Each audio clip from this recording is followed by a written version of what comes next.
Good morning, everybody. What's up? It's your boy.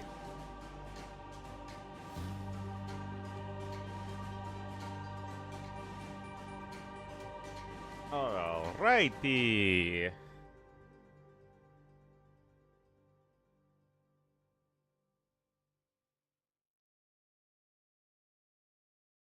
And they are drafting, so we have missed nothing despite my sleepiness.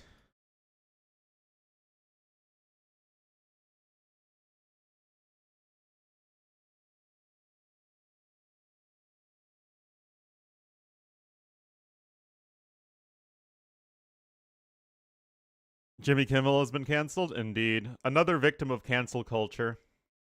I thought the right was against cancel culture.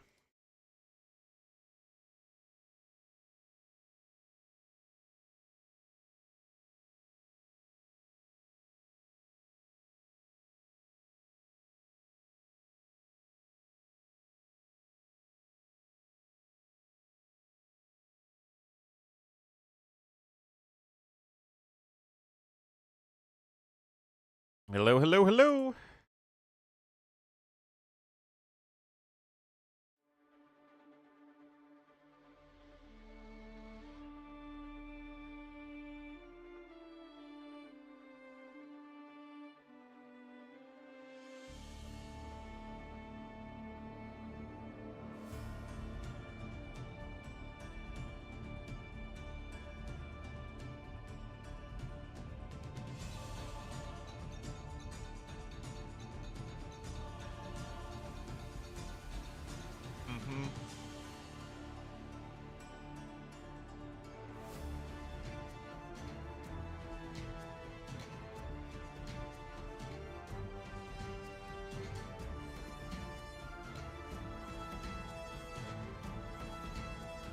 Oh, why am I getting notifications?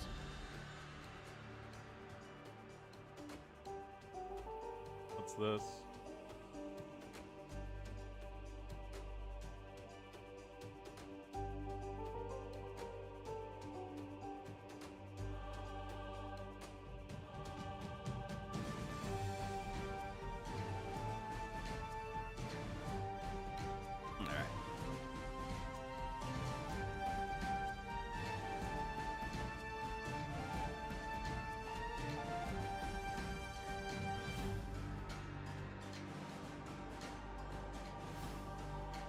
Oh, I suppose I should update the scoreboard.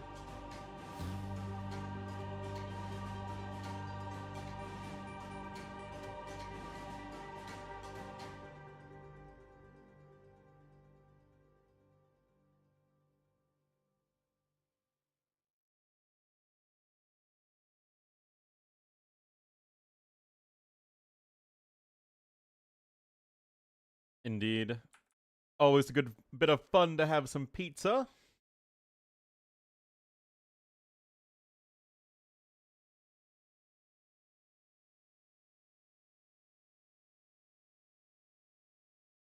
Also, I'll jump over to the hyper random finals, or show match finals or whatever after this.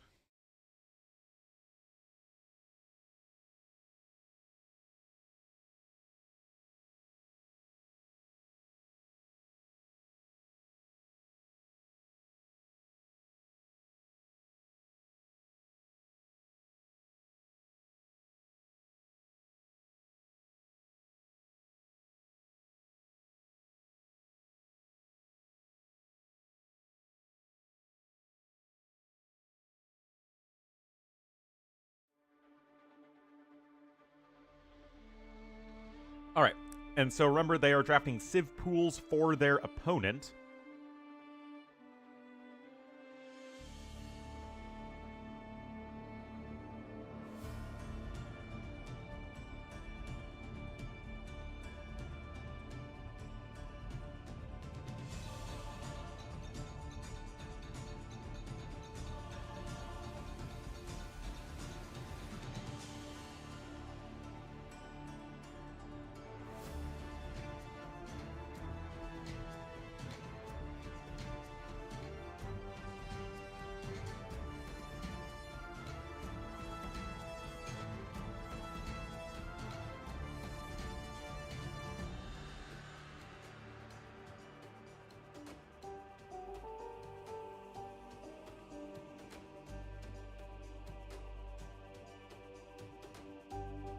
Why do I have a happy dog staring at me?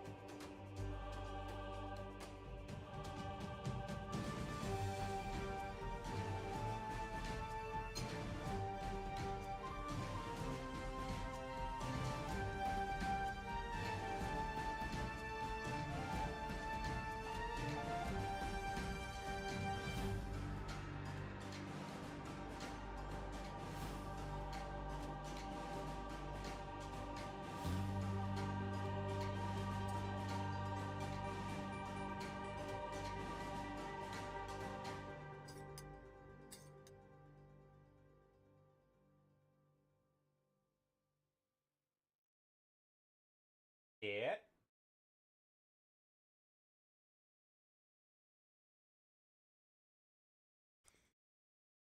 All right.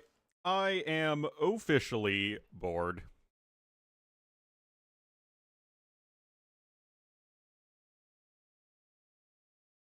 It's geoguessing time.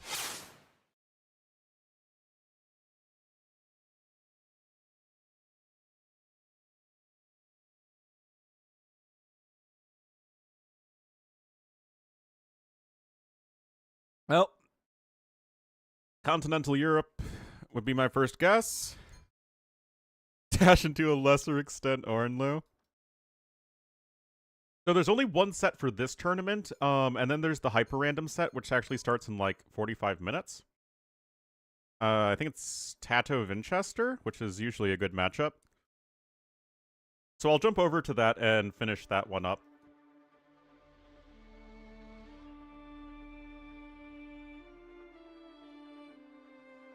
And that's it.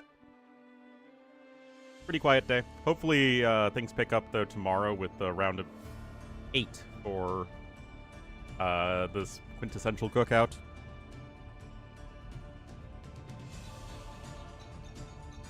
Yes, yes, you get the spoon, too. Greedy dog.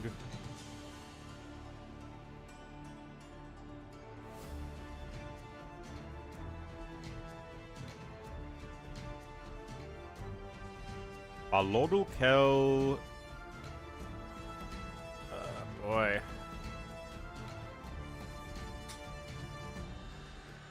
Brandenburg? I mean, this feels like this could be, like...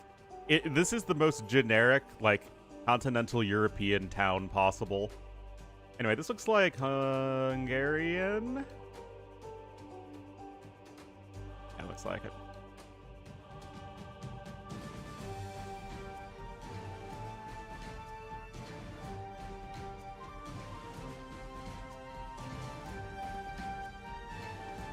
I didn't know they did bowling over here.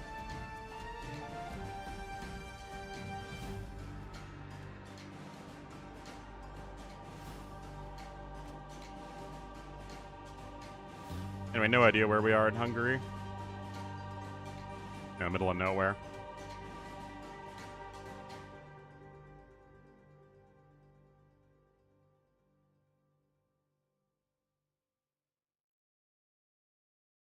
Is there a sign over here I missed? Nothing useful.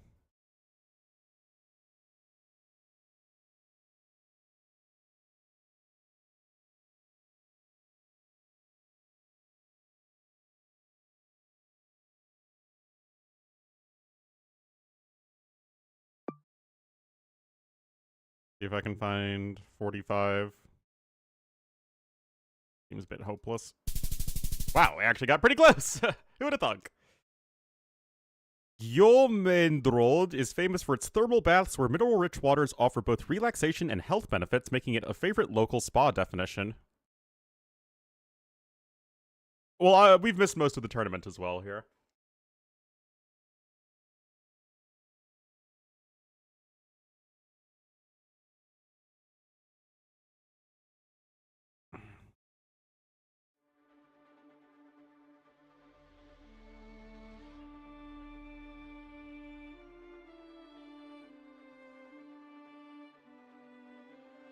I mean, obviously this is Europe again, but this kind of gives me France vibes. Or Italy, maybe? Yeah, France.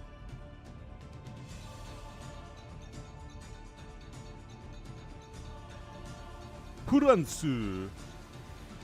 Oh, look at those buttresses flying so lovely. Oh, crap.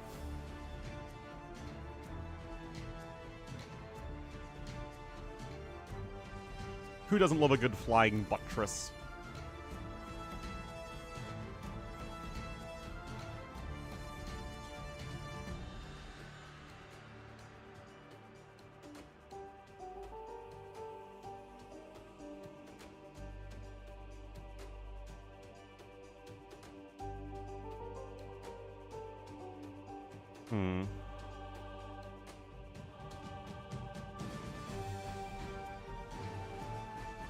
Unfortunately, France is a pretty big country.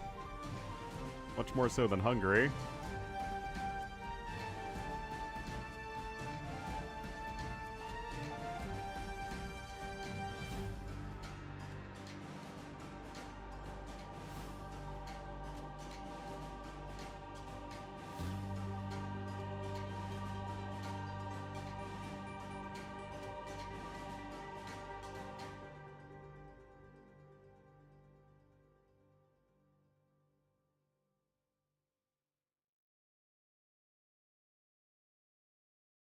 All there.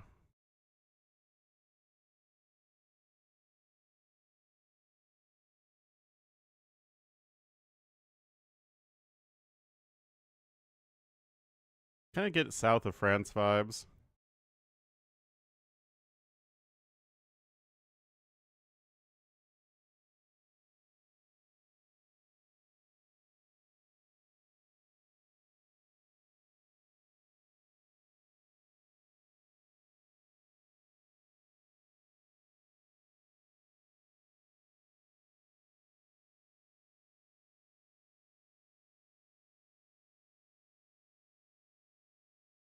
Valence Electron.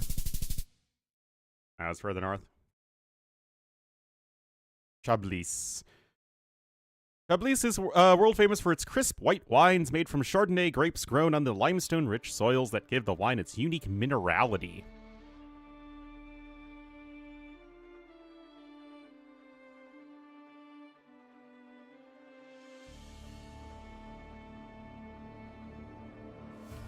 This is not Europe.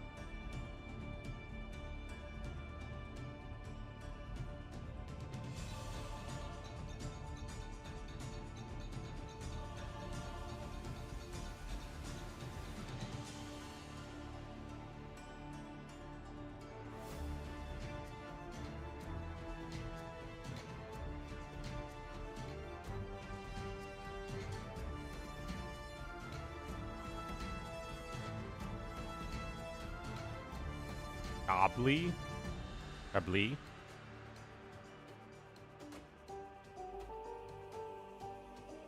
Anyway, we're getting lat-ammed really hard. It's Leviosa, not Leviosa.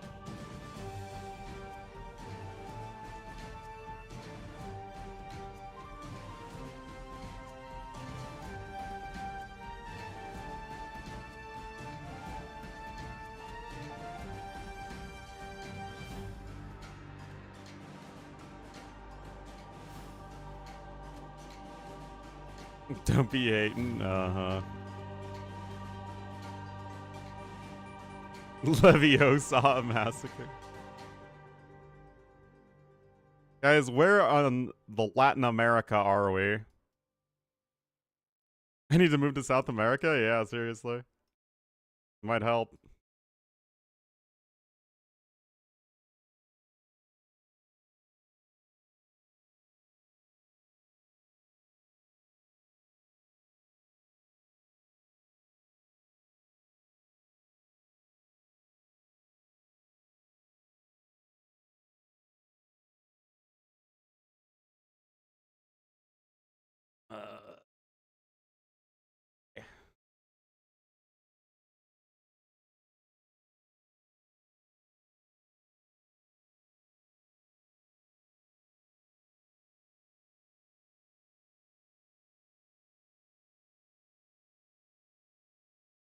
I'm just gonna guess Argentina.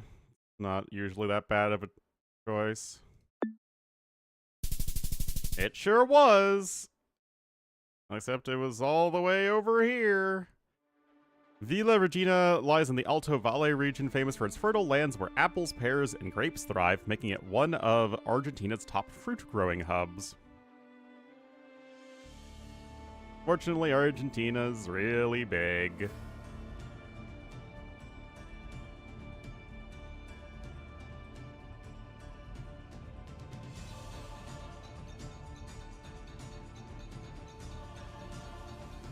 Alright, so... Wiggle language land.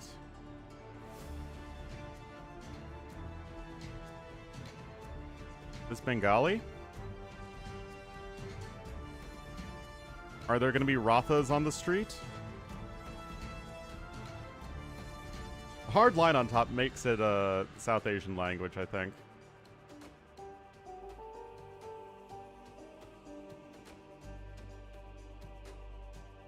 But I think South Asian.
No, it's India or Bangladesh.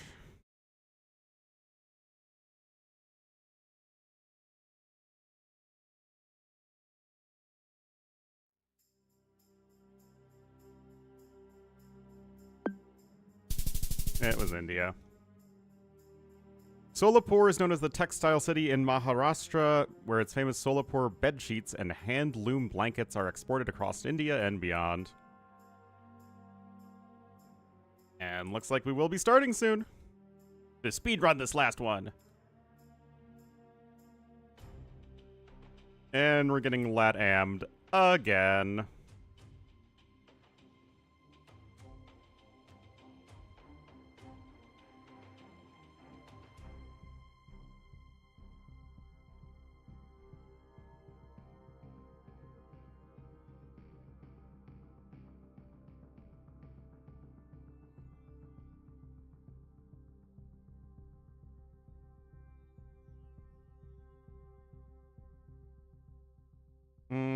My first thought's Mexico. There's a lot of American stuff.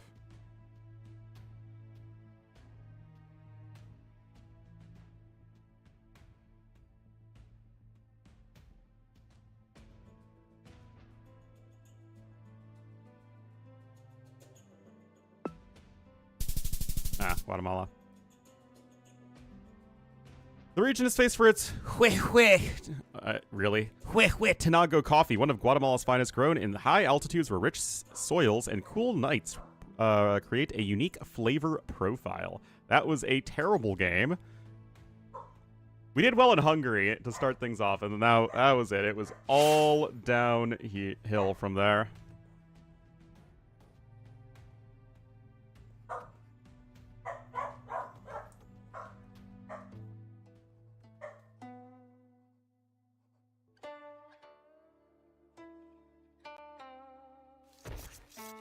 All right, let me set up the scoreboard here.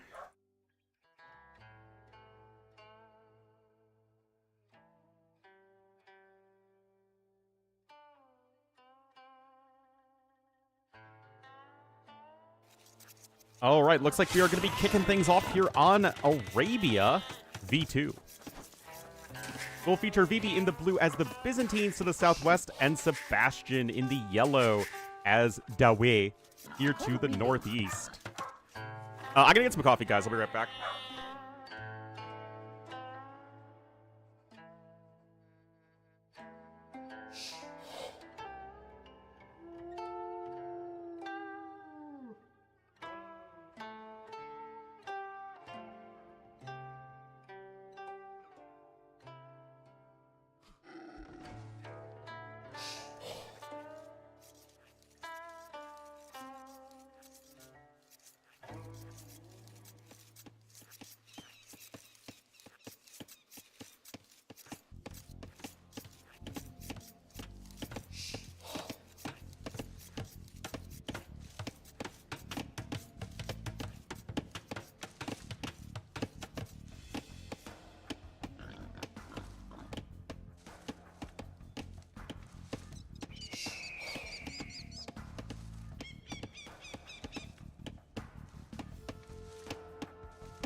Now I should have some relative peace and quiet in my life.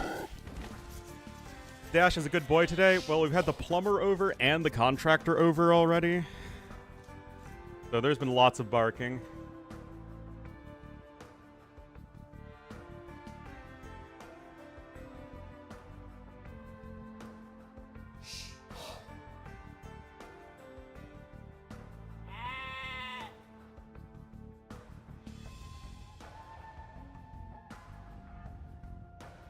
So, interesting matchup between these two players, right? Because I think most of us would consider Sebastian a higher ceiling player than Vivi. I mean, Sebastian's ceiling is top 5. However, he is a little bit inconsistent. Vivi is also inconsistent. But Vivi's also a guy who can sort of punch above his weight class, especially if his opponent isn't in tip-top shape. Like, Vivi can challenge anybody if he's having a good day. So both of these players are a little inconsistent. So I'm kind of curious as to how this one's going to turn out. Also, it's about as a classic of a classic Civ versus a new of a new Civ as possible here. Byzantines versus the Way. I mean, it's a Byzantines matchup. It's perfectly, fine. Uh-oh. Unless we're just going to see the Byzantine classic, the Chinese special. Oh boy. Well, we do have some early walling here from Sebastian. That is a very forward barracks. But Vivi is not going to pull any punches here in game number 1. Can easily just kind of like wall to the TC here and the wall over to the side. The Ornlu wolf. Wait a minute. There was another villager that was like kind of lower HP. Did he send it home?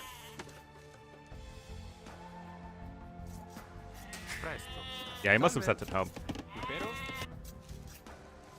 Alright, barracks is incoming. Sebastian going to immediately pick up his eco upgrades. He's now 2 villagers ahead. But it's tower and trash Russian time. Oh man, the multi-sheep killing is paining me. Defensive archery range coming in, and right now, guys, this is just all about the defense here from Sebastian. He doesn't see any building over here. He knows who he's up against. He knows what Civ he's up against. And this is already looking good for our yellow player. No, Sebastian. I mean, literally, the skirmisher production is starting faster for the Way player.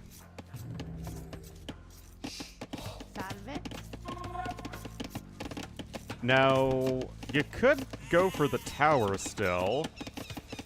Tower the stone. The forge bushes are super safe, though. Sebastian has no access to gold for now. But yeah, it's just going to be Skirm City, USA here.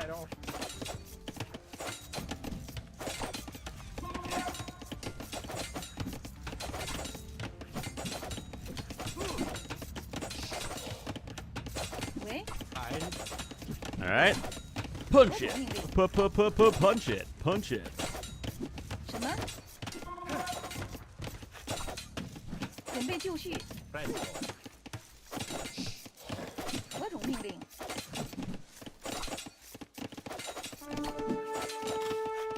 Oh, Scout takes some damage then. The Scout HP is very important because it's obviously your best anti-skirmisher unit.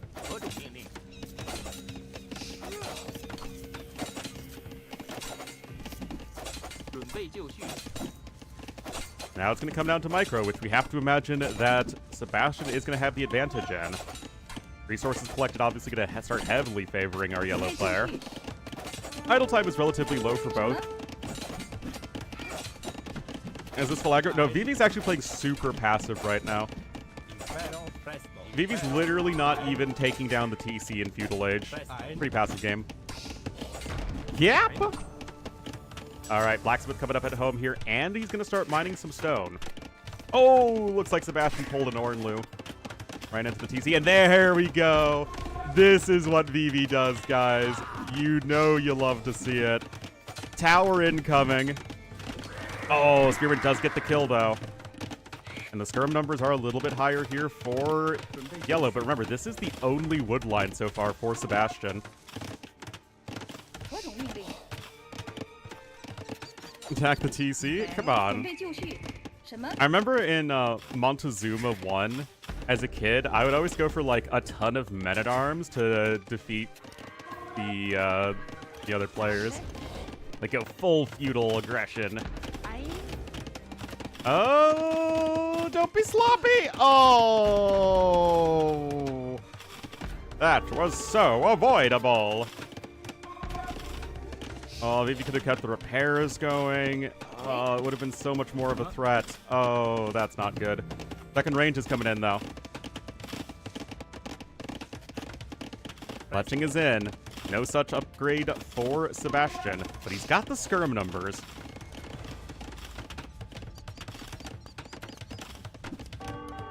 Self-censor? Did I swear or something? I try not to swear on stream. Not that it always works out. Oh, sloppy. Okay, I said the S word. Yeah. Deservedly so, though. Alright, some stone walls coming in here on the side. Gonna try and buy some more spaces, Sebastian.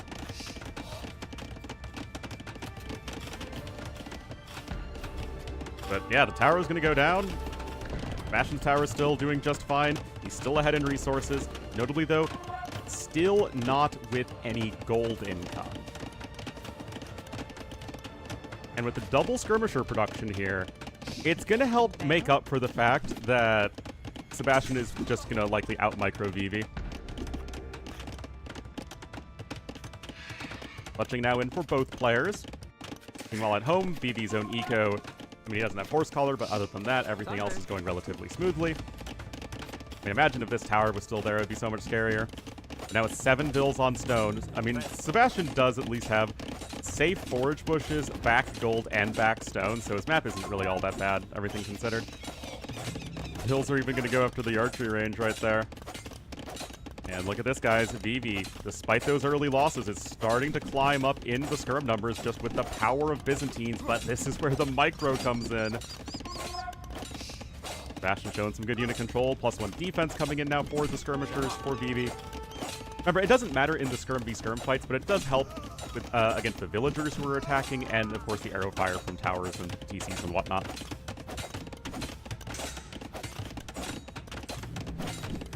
Anyway, second tower coming in.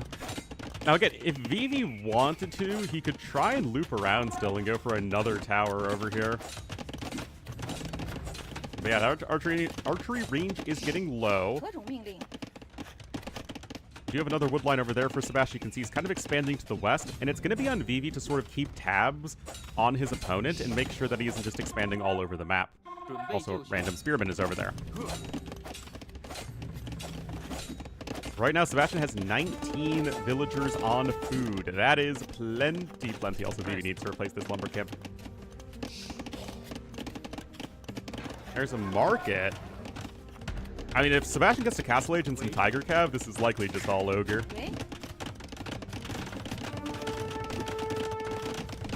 Another tower coming in for both players.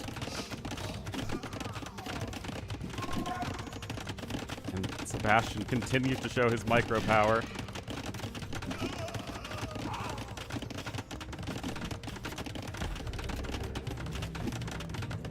Vivi actually cutting unit production at this point.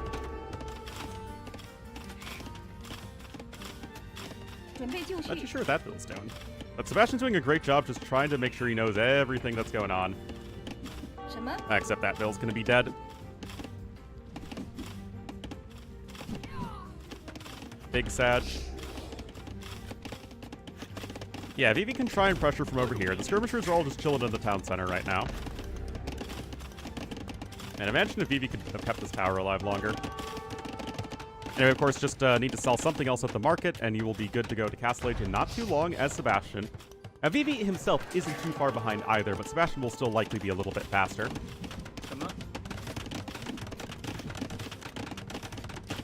More walls coming in.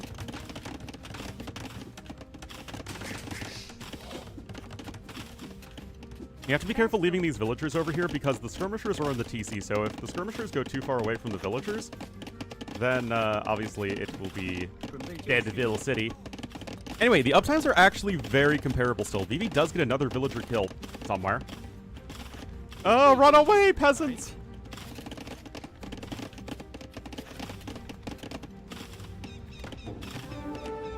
Quick wall there just to buy some more time.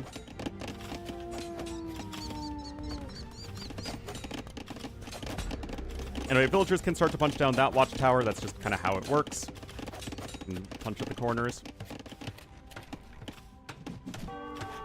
And this is actually good here for Vivi because if Sebastian is spending more and more time building towers, it means he's not working towards a castle.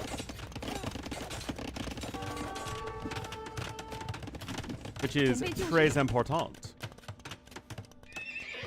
Meanwhile, Sebastian just going to go ahead and launch a counterattack. And yes, Sebastian is ahead in resources, but it's really not by much.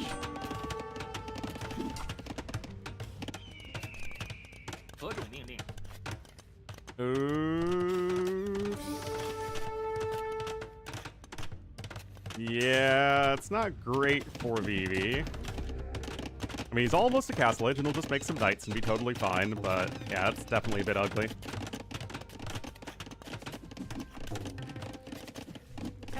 Just need to run away with the bills there. Yeah, he's fine. 9 seconds of Castle Age. Sebastian gonna hit there a second sooner. He will still be able to drop a castle, but he has to do so safely. So if he wants to do it, like, probably over here, because you need to secure some gold. Like, Sebastian hasn't mined, like, any gold all game. Okay, castle will be right there. That should be fine. But Vivi can still try and pressure. And if he can just keep those vills maybe going into the TC, buy himself just that little bit more time. Sebastian not falling for the bait, though. Yeah, beautifully done here from Sebastian. Making sure those vills keep on working. And although one more will die, that is going to be A-okay here. And of course, the Tiger Cav will not be too far behind. Indeed, there is number 1 on the way. Now, of course, Byzantines have the camels, which are going to be very good against the Tiger Cavalry, as they have no native melee armor. But, I mean, you just have to be careful, right? Because the Tiger Cav can get swole real fast if you're not careful with them. And another tower! Another one! Classic Vivi game here.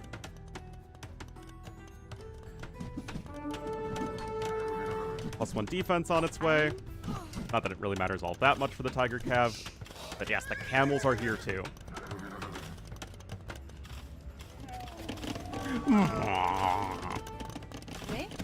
Oh, another Vill gonna bite the dust. Scores are very even. Great game number 1 here.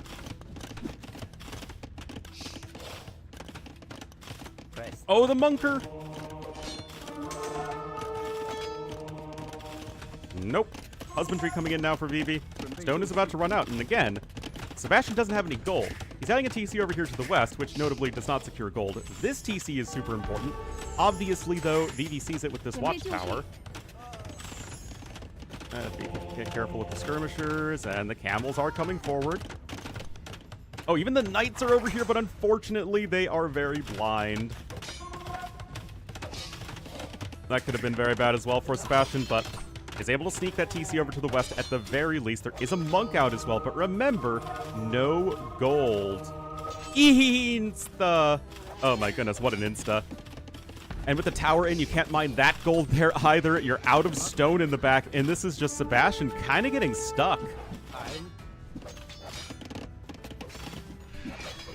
He just doesn't really have access to the resources he needs at the moment.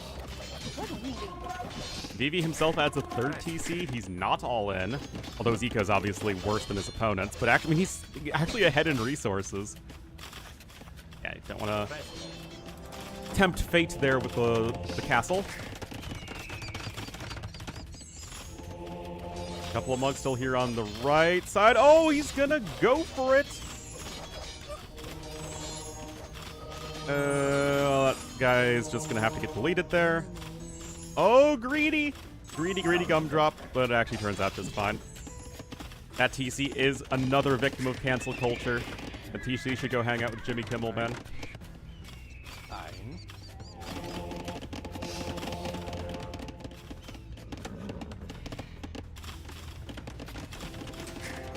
Still, I mean, the Tiger Cav numbers aren't even all that impressive. It really doesn't feel like Sebastian's going anywhere in this game.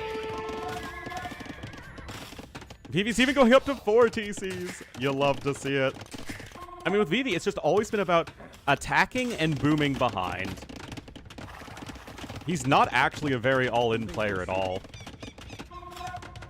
Another monastery coming in. Of course, I'd love to see guard tower, but that's just me.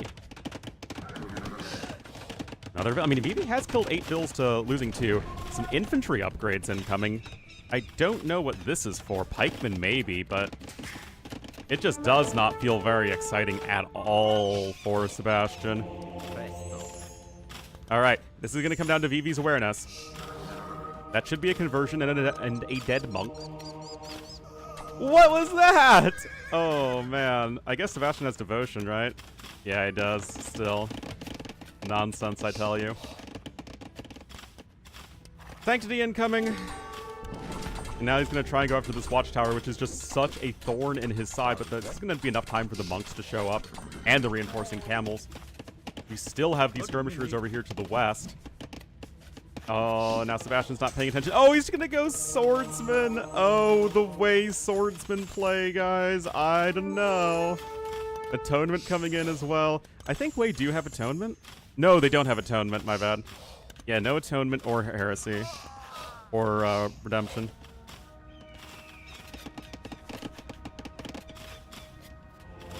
Long sword. This just does not feel good here for Sebastian.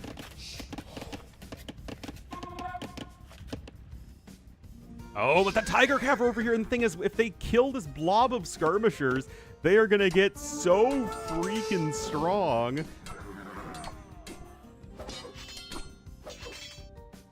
Uh-oh.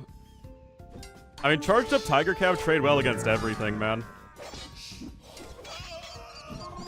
But the camels show up just in the nick of time to avoid the worst of it. Siege Workshop even coming in.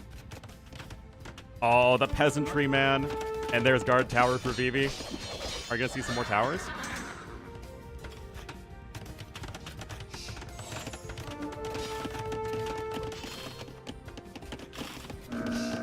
Like, Sebastian could lose this game, guys, without a single major fight happening. Louder than usual? Because everything is louder than usual. And no one said anything!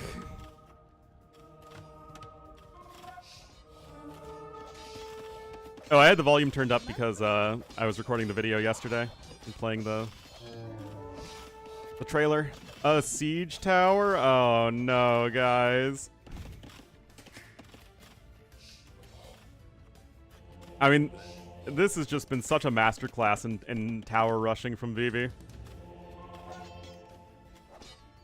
Didn't want to hurt me. Would I be offended if I just forgot to turn the volume back down? Wei longswords? No, Wei longswordsmen are in fact very not good. I have no idea what he's trying to do here.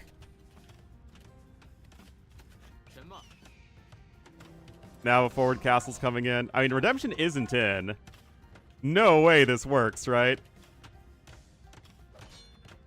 No way, no how. I mean, I guess siege towers are a lot cheaper than they used to be, right?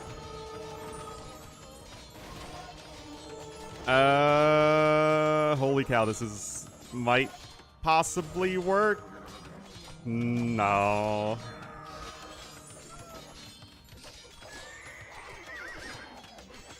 No.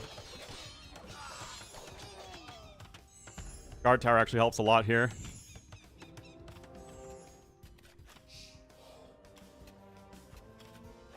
Some Tiger Cav trying to cross the map on the other side. I mean, it wasn't the worst fight in the world for Sebastian, but of course he is behind in eco, and the major thing is just that he's so far behind in map control. I mean, the Tiger Cav are still going to be pretty good against the Knights, even without any natural melee armor. Just having Bloodlines is huge, but yeah, it is not enough. And without a single major fight happening, Vivi takes game number 1. Wow. Just put an absolute stranglehold on Sebastian there. Look at this. Sebastian collected 289 gold all game. That is wild. Vivi also got 4 relics behind it.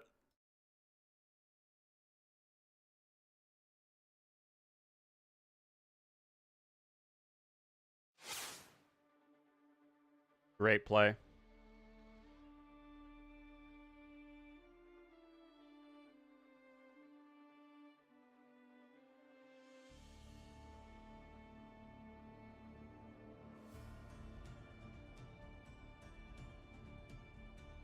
The 4 wall pieces?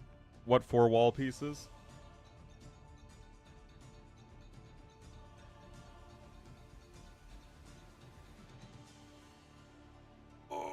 Ornlu stretch.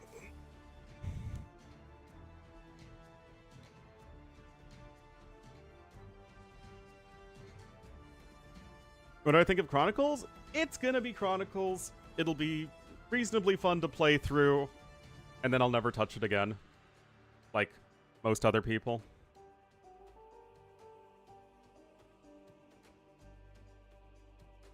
Around the tower. Oh, so what you do, the reason you do that, at least at the start, is when your army's there, you don't want a bunch of Vils to run in and rush down the tower.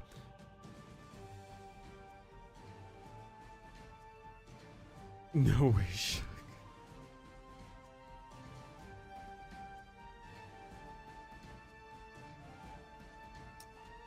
But yeah, I mean, this is all about Alexander the Great.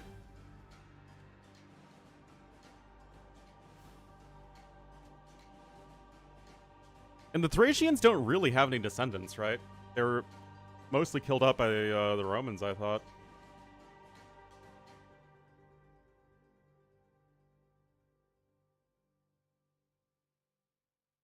And were mostly replaced by Greeks and Slavs. Chronicles sounds like what you do to your XGF. I imagine his dad at least gets one scenario. I mean, Philip of Macedon was famous in his own right. Is he even more than Franks? Or Saracens? I guess, yeah. No, you don't even get to 16.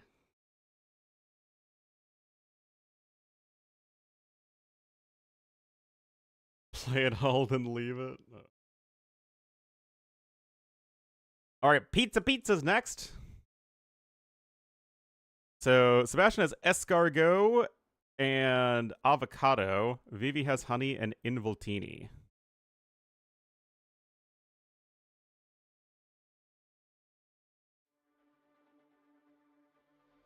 Six Jones, Hastings Tours. Then you have... Don't you have 2 more? Yeah, you have Charlemagne and Robert of Neustria.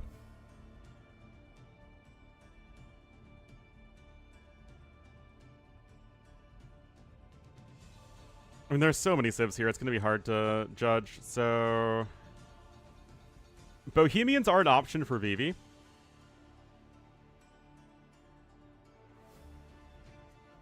Or was that Sebastian? Wait, who had what? Sebastian has... Okay, so Bohemians are an option for Sebastian, and then he's got escargot. So Burmese, Bengalis are both options as well, likely one of those. And Vivi's got honey and involtini. Oh, are they already in it? Oh, no Spectale even. Alrighty, guys. Game number 2. We are on Piece O Pizza. Or personal pizza. So you do get 10 with the Franks.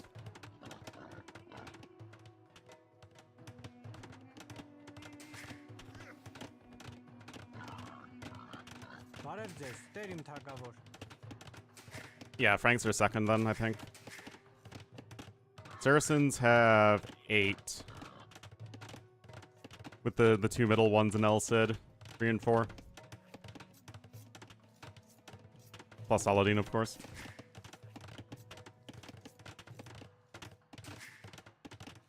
They don't have... Saracens don't have any historical battles.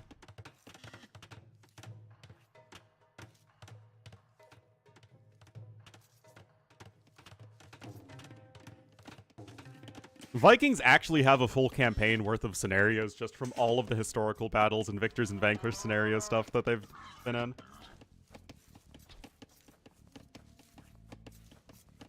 They're like 4 or 5 in victors and vanquished, plus York and Vinland Saga.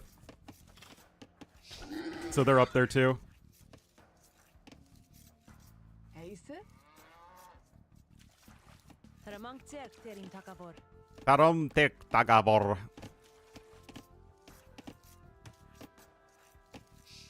Ever replay it? Yeah. Well, they just did it for the, you know, the Louvre exhibition. I mean, I think that Angelut is such a famous and important battle in history that it would be good to make it a full-blown scenario, but such is life.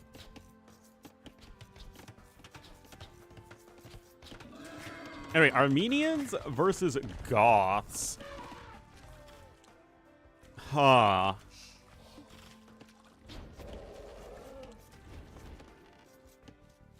I guess there has to be something with the mule carts here. Because you can use a mule cart to gather from the fish. No, yeah, you can't do that. Why are the fish jumping out of the snow, man? Most famous Spaniard? Yes. El Cid is a very, very, very famous historical figure in Spain. And it makes for a great campaign. I just think that the actual execution of El Cid was not very good. Late game? How often do you see this map go late game?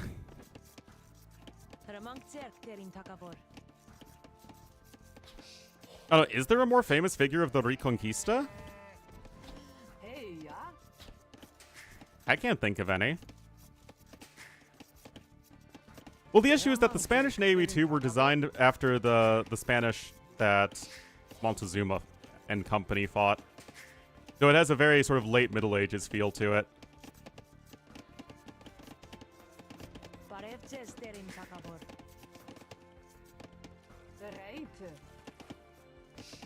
So it's just kind of awkward to do an El Cid campaign when the Spanish themselves are based off of a later time period.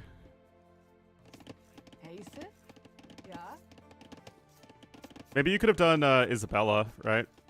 Of Castile. Against the French? Who hasn't been in a bunch of wars against the French, man?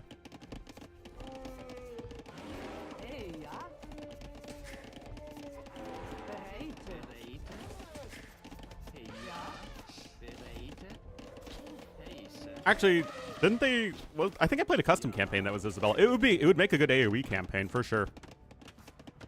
Oh, guys, imagine if you could do a Chronicles, but for the Reconquista. And then that way you can get, like, Aragonese, Castilians, Moors. And then you could have an epic style campaign for the longest war in history. Wouldn't that be awesome?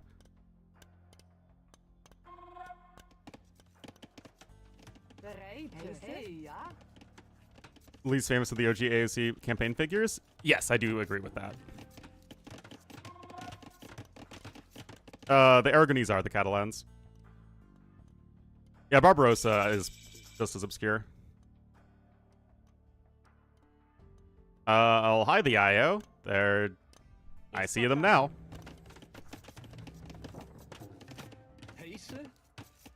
With the Crusades, that's true.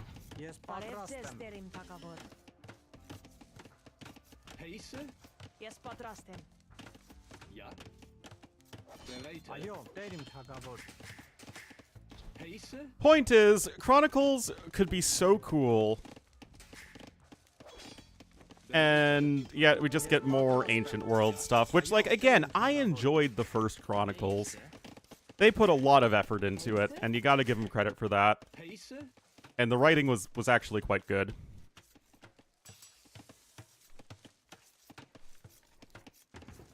But eh.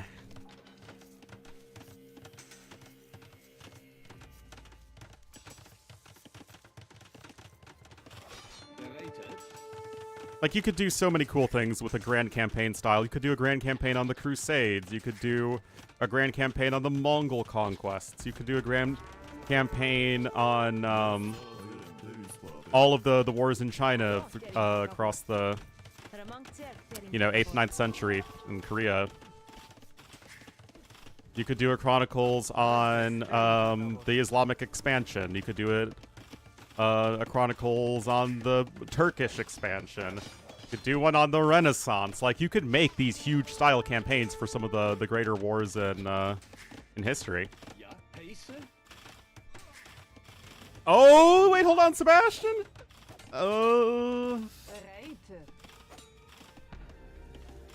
Well, archers can come forward here as well. On 3K? Whoa, that's wild. Conquest? Yeah, that's true. Real expansion? What, and you can sell Chronicles as good real expansions?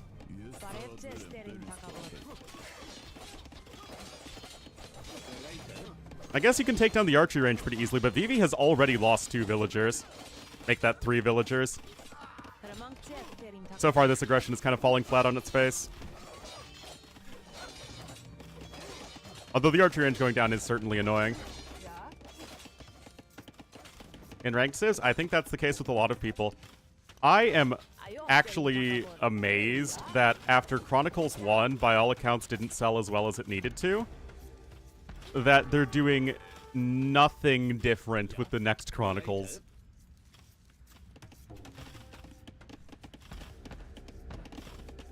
Anyway, 5 dead villagers for Vivi, only 1 dead villager for Sebastian. He is doing great right now. Also, this is apparently a thing that's happening.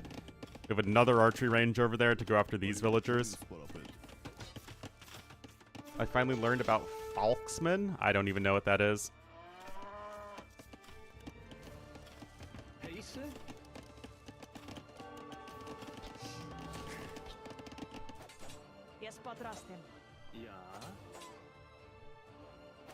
Well, there's another dead vill for Vivi. I mean, this is all sorts of not working out for him.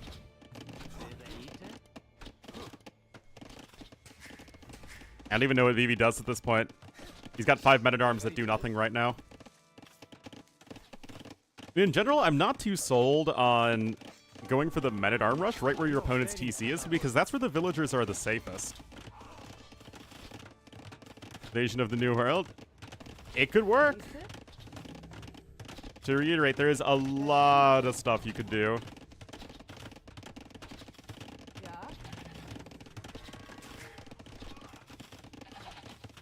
El Dorado? Give us back El Dorado. What about that guy with his, like, sweet Maria, his love affair? Best writing we have ever seen in Age of Empires.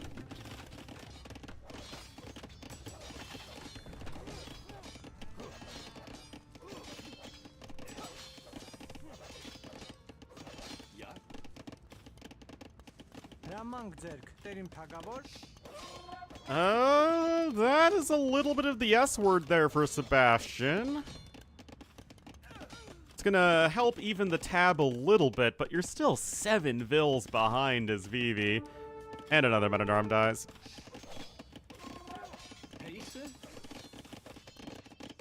Like against Jag with the Eagle Warrior, yeah.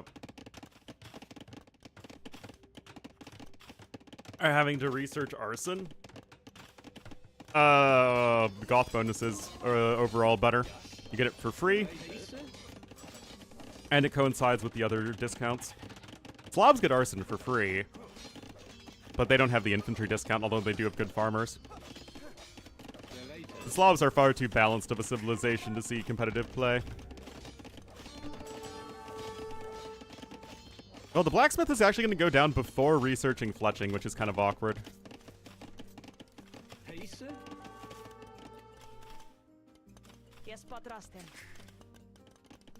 Prince Coconuts, thank you so much for the 4 months. I appreciate it. Welcome back to the Wolf Pack. Well, to be fair, both players are kind of stuck right now. But Sebastian's able to move between 2 of the tridents, which again is totally not my made-up usage of the word.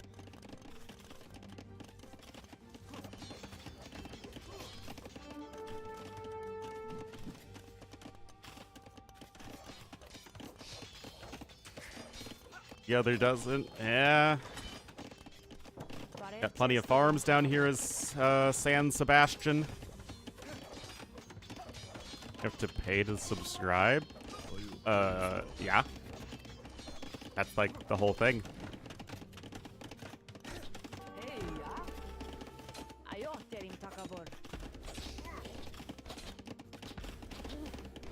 Alright.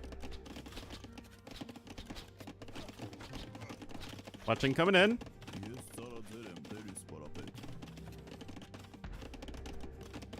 This is going to be a really good tower, though. You can sneak it up.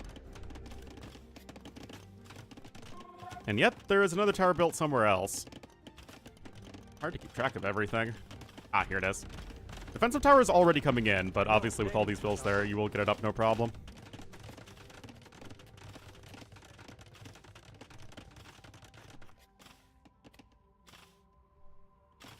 Yeah, yes, that's exactly what that means.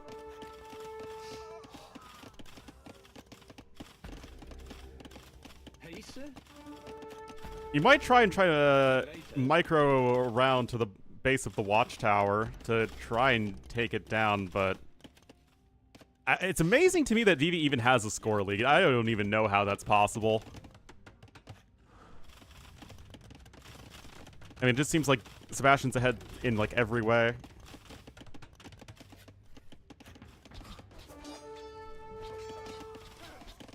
Mercenary mechanics? I mean, just basically take the old Sforza campaign and, you know, spruce it up, polish it up a bit.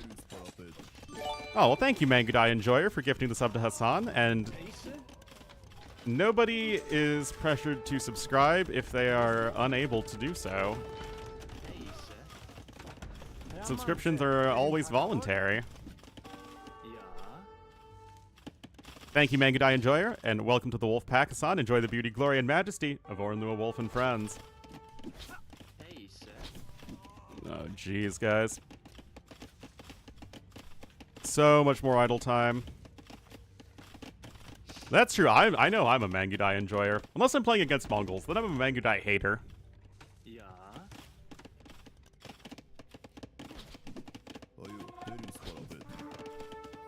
The sad thing is, Sebastian isn't actually very close to getting up to Castle Age himself, so the chances of this game actually ending anytime soon are pretty low.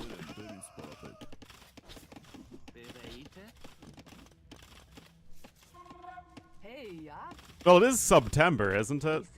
Don't you get the discounted subscription or gifted subscription or something?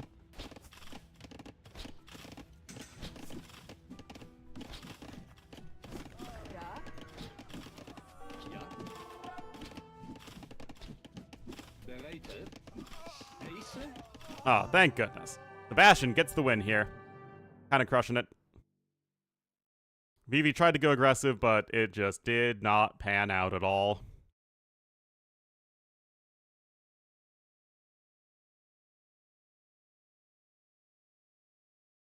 Get less? Isn't the whole point of September that the content creators don't get less? I think. All right, we're all tied up. Pizza, pizza. Going there to Sebastian. Let's see what the next map is going to be. Oh, never mind. That's just the spec dashboard not updating properly.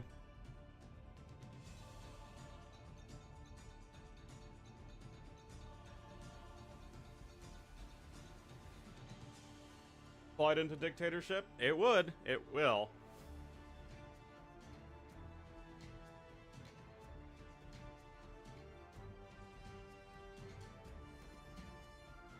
I do believe that. But,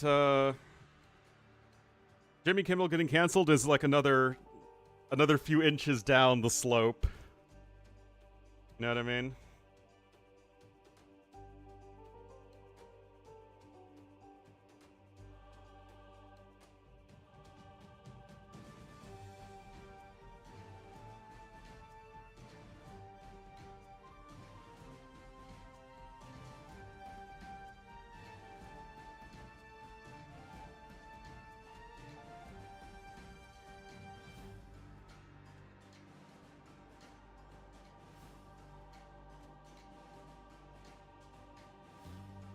Randomly named? It's A B C D E F J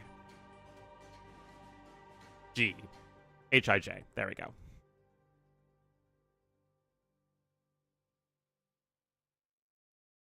go. Join the revolution afterwards, yeah. Like, sometimes the parents are like, we need to boycott Amazon after, you know, Bezos does something scummy. And I'm like, well, you see about that.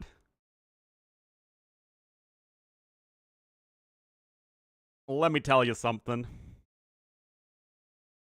They're still on personal pizza.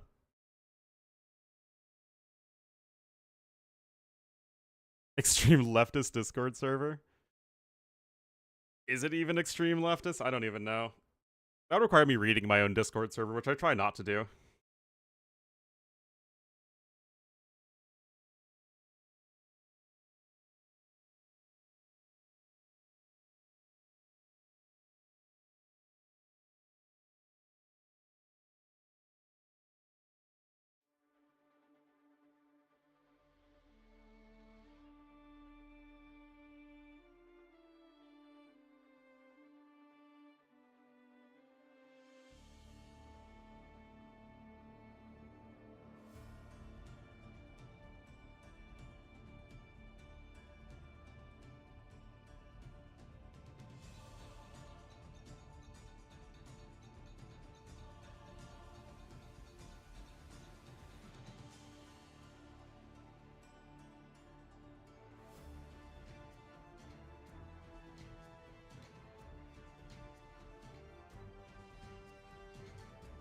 That's true.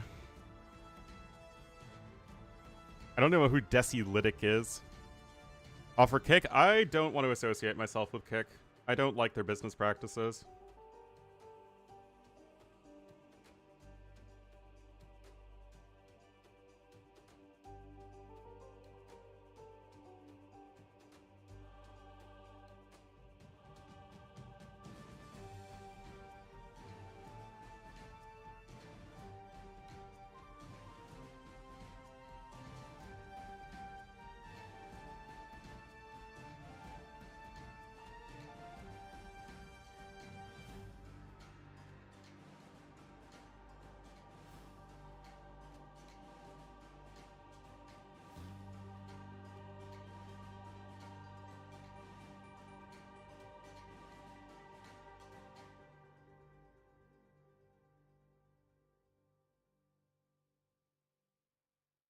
Still on personal pizza. From The Daily Show? Oh, I just know Jon Stewart from The Daily Show. I don't really follow the other people.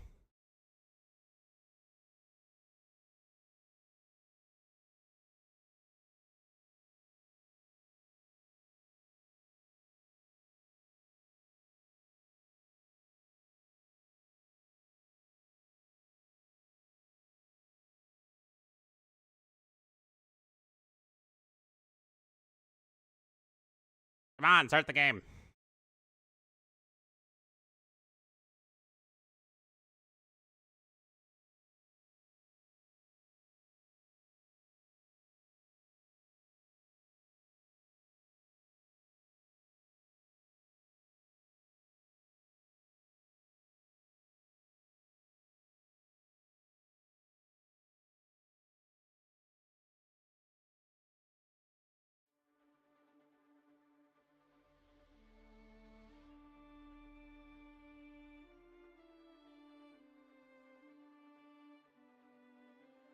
Any minute now.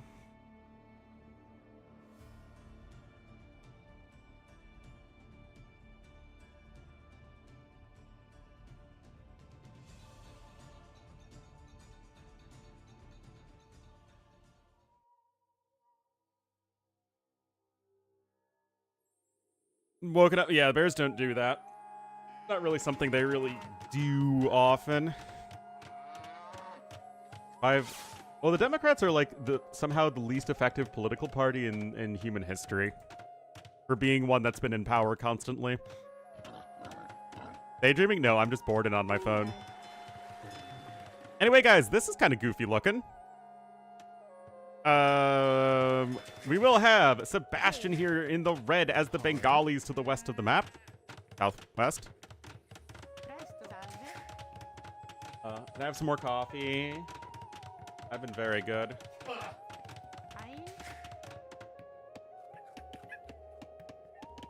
Anyway, to the north in the blue as the Italians, it will be Vivi. So classic matchup here. Well, modern classic matchup, I guess, for Nomad. Players are reasonably far apart. Has Schumer ever done anything useful? Not that I can think of. Look at those bunny rabbits. Those gigantic freaking bunny rabbits, man.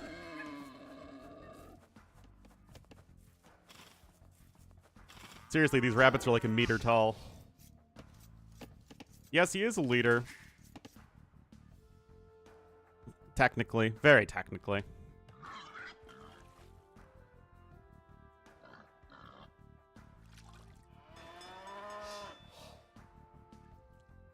But Democrats have a real leadership problem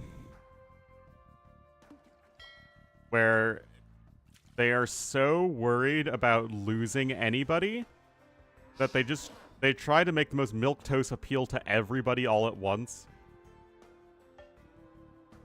You know, always let's just right the ship and not rock the boat.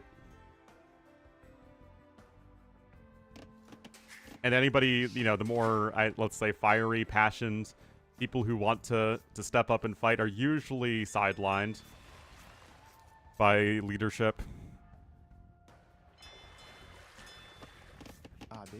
And that's been the case at least my lifetime. I feel like there are 5 Democrats max who consistently speak about against the things the current administration does. Uh-huh.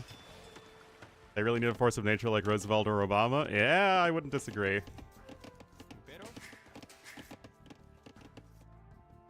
They are certainly worried about losing donors.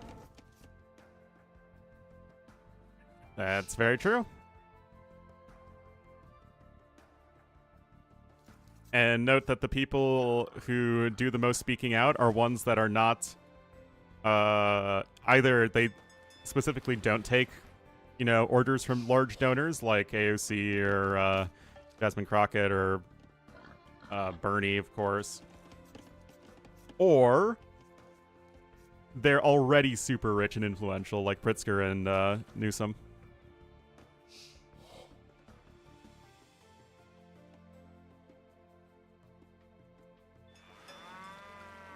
MBL's banned? Didn't he, like, no-show when he was, like, one of the captains? I think that makes sense. That checks out.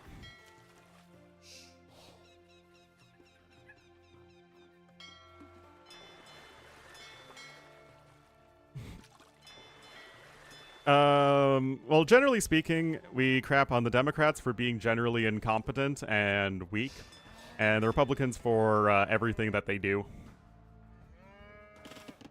Yep. Presto.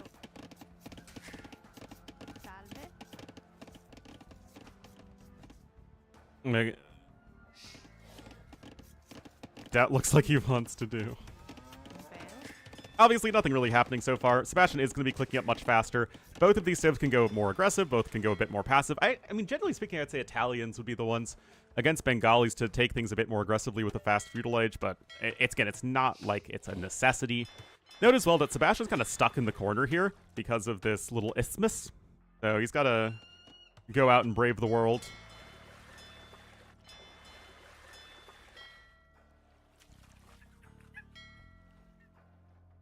UK Labour Party yet? They're both pretty bad, that's for sure.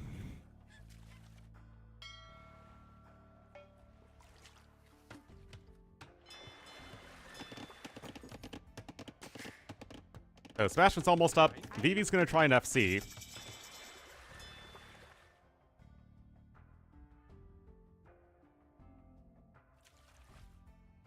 But also no execution. Yeah. I mean, it seems like people really struggle to do anything.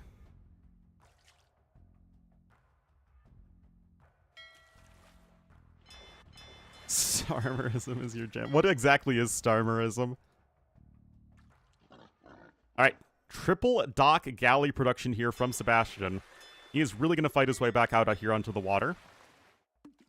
11 fishing ships, though, for Vivi.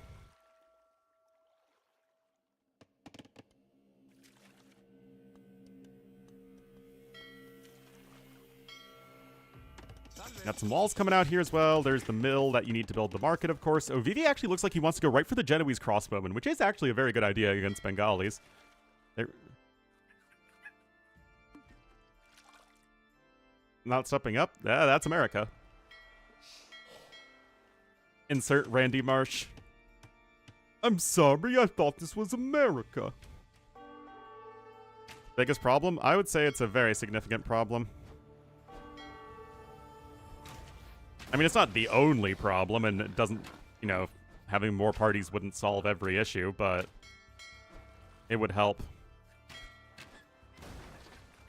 Well, so long as Vivi can actually still just click up to Castle Age, it's probably okay, but he will still need to fight back on water, and that's actually what he's doing, so I think it's okay for Vivi.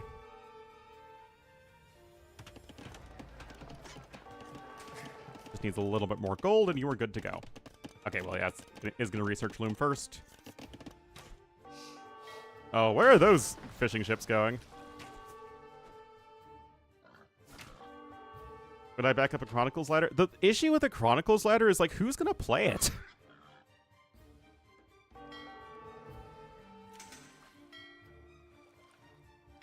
Like, how many people are going to actively not play regular AoE 2 ladder so that they can play Chronicles ladder?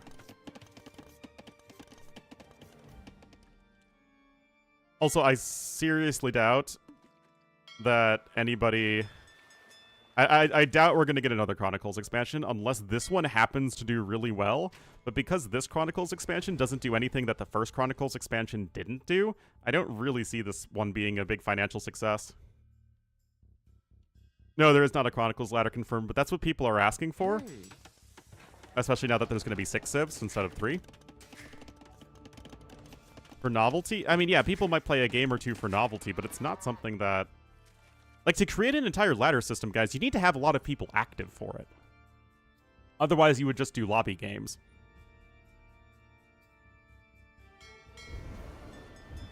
Oh, the phalanx? The phalangites? People might... AoE 1 people either don't exist in significant numbers or live in Vietnam where they play classic AoE 1. They don't even play DE.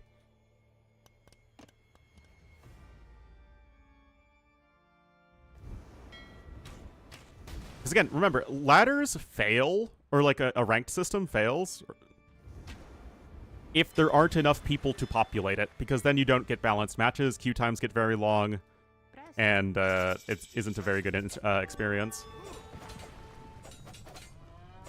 Hi. Anyway, it's robot fighting time. Vivi does want to go in for an aggressive castle drop. He is going to need to place it a little bit further back, and that's exactly what he does.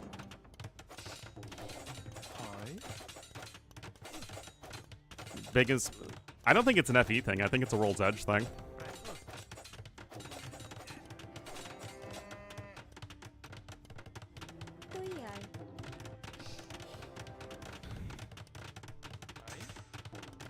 From the various people I've talked to at Forgotten Empires, I don't think any of them have been like super gung-ho about, oh, let's try and bring AoE 1 to more people, except maybe Winston Waffles.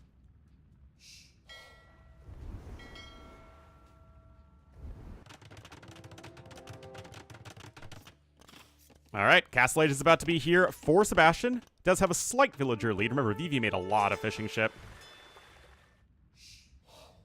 Gung-ho? It's a phrase that means, like, you are eagerly and passionately going to do something. Leading the charge, so to say.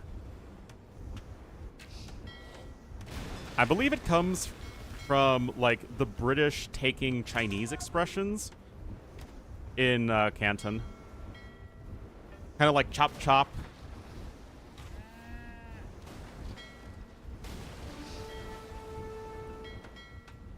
There's like a word for it. I don't remember what it is, though.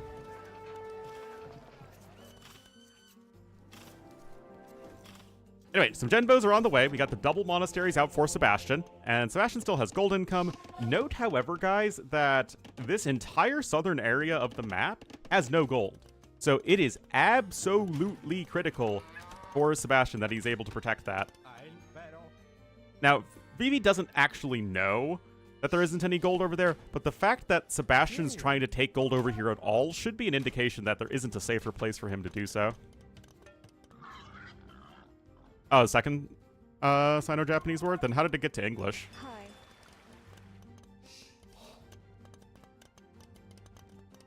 Yeah, the Genbos do need to wander all the way around, which is going to buy Sebastian a little bit of time. You see, he does have 2 monks about to pop out.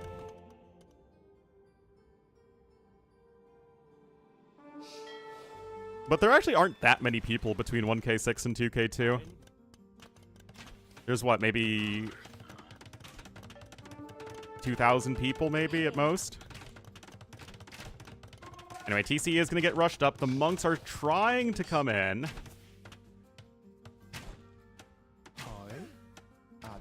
Still. Oh. Oh, I don't know about this, guys. Both monks get the conversion. I don't know about that. One of the monks survives. There's still a Genoese crossbow alive. Oh, this monk could go down, though. There isn't, like, a villager there to help quick wall it in.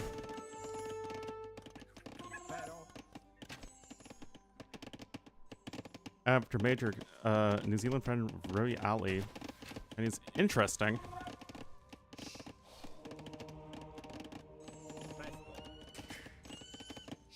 Learning. Who doesn't like learning? Anyway, Vivi's on 2 TCs as well. 46 to 48 villagers, 5 fishing ships to 5. All of that is even Stevens. 2 fire galleys to 4, so there's still an advantage there for Sebastian as far as that goes.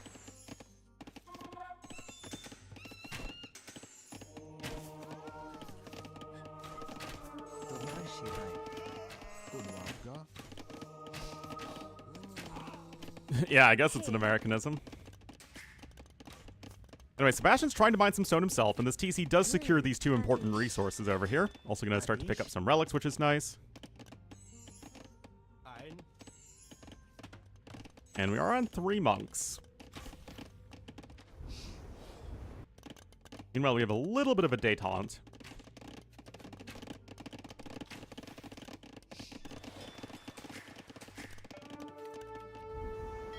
Yeah, Fireship's just doing Fireshipy things. Looks like that's a good hit there for Vivi. Third TC coming up to the north. Vivi still does have more map control. Those guys need to be deleted. Indeed, they will. Still, like I said, Sebastian, most important thing is that he secured the gold and, to a lesser extent, that stone. Hey. And he has done that. That said, Vivi's still in a decent enough spot economically. He is ahead in terms of resources. He still has more map control overall. So both players have something to be happy about in this game right now.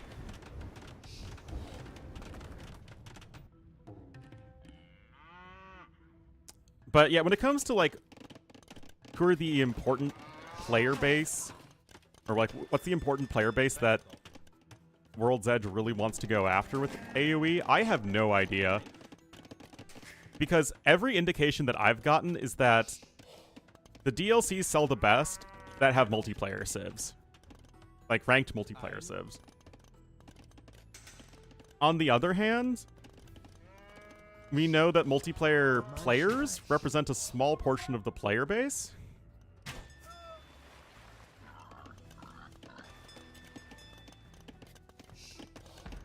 So, like, I guess maybe those are the most financially lucrative.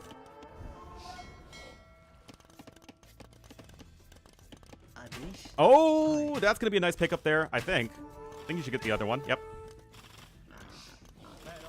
Remember, you do get that extra armor as Italians.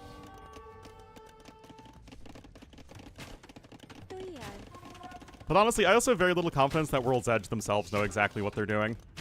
I don't think there's any discernible long-term strategy. Oh, fishing ship's starting to go down. Things are starting to look a lot rougher for Sebastian. Losing the monks, losing those fishing ships.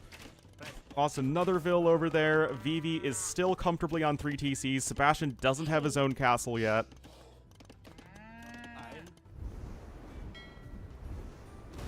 Nice job there with the micro. And the best DLCs? Yep. And yet, they don't really do that. I mean, I guess that's what they did with 3 Kingdoms. Although, that also seemed to be somewhat poorly designed. Yeah, Italians are in a really good spot right now. I think Silk Road could probably use an effect for 1v1. It's a great team game tech, but I think it also could use an effect that has at least some small value in 1v1. Do that, the Civ is perfect, I think. They're fun, they're flavorful. They got 2 really good unique units. Yeah, they have a lot of discounts, but that's kind of okay. Because their unique units are so interesting. And they're certainly viable on tons of different map types. Anyway, gonna Petard bust in over here. There's a siege workshop coming in, and at this point, Sebastian does have the resources for a castle. Ballistics is in. Bodkin is in.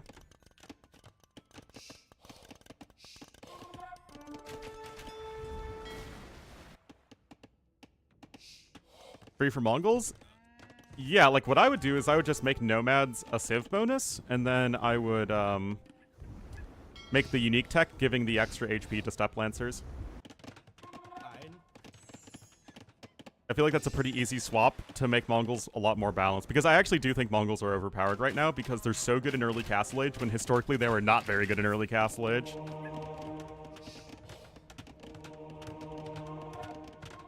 So, yep, that does, in my view, that seems to be exactly the case.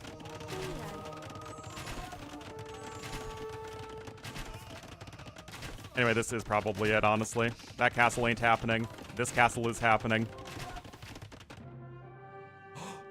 Toxic Sebastian! Oh my god, no GG. Just kidding, he GG'd after he resigned. Anyway, Vivi up 2-1.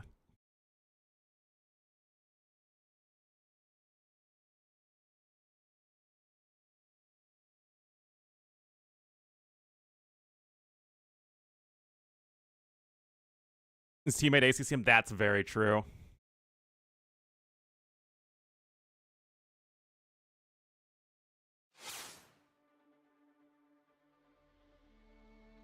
Wait, well done there for Vivi. It's been a good series.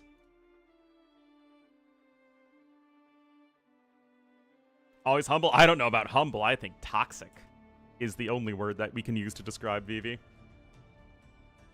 Anyway, the thing is, we don't know what the next map is, and they were so long selecting the previous one that I couldn't even do Civ predictions.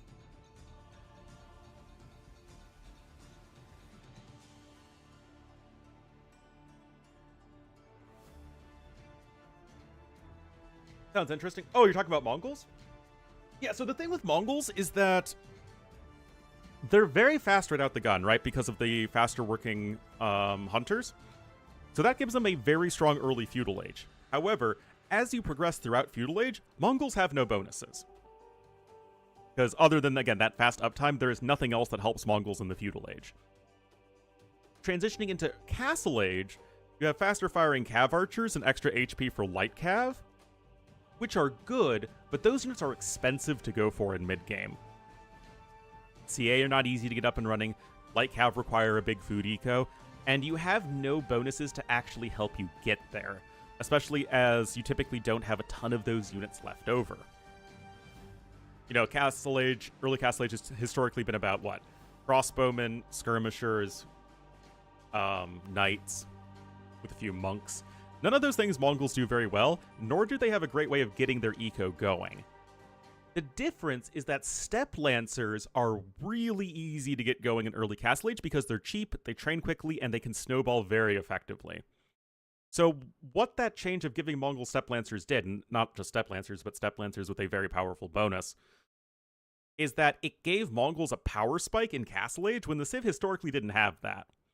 Because again, like, the faster firing cav archers and extra HP for light cav was nice, but not typically enough to carry them versus the civs that are just better economically or militarily at that point in the game.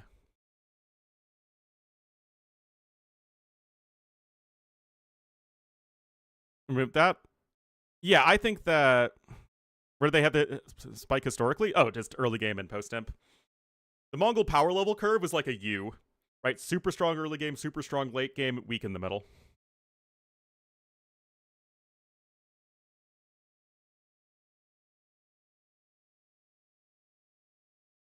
All right, Pez Panino is going to be the next map.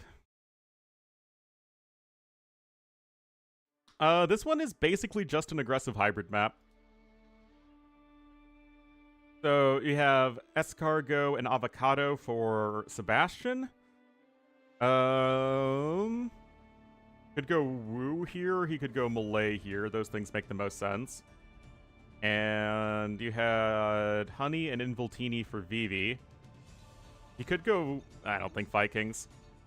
Maybe Lithuanians.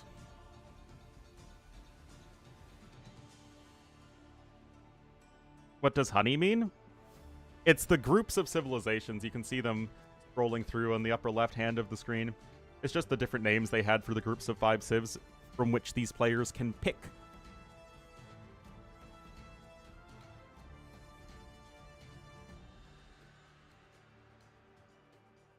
And the Chicago bean? That would be very silly if that was the case, because I don't think the bean has any, like, holes in it or seams that could be opened.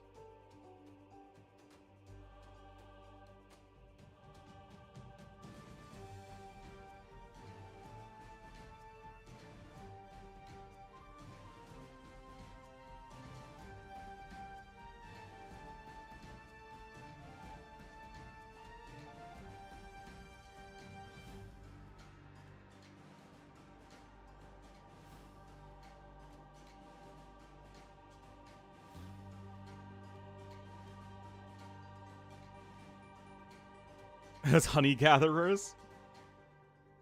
Sure. Why not?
I'd like a game 5. Oh, I failed to download match content. Great.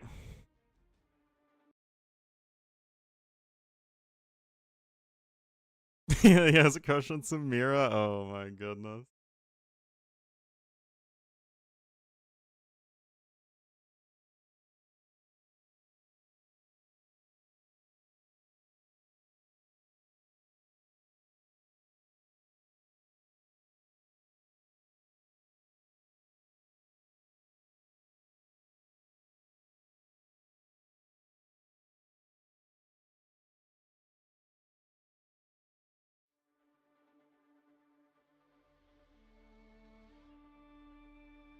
All right. Hopefully we'll get into this here.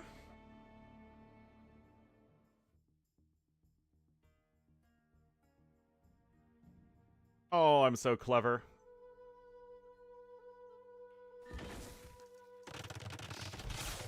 Alrighty, guys, here we are, game number 4. One game away from the round of 8. It will be Vivi in the blue as the Lithuanians to the northwest of Pez Panino.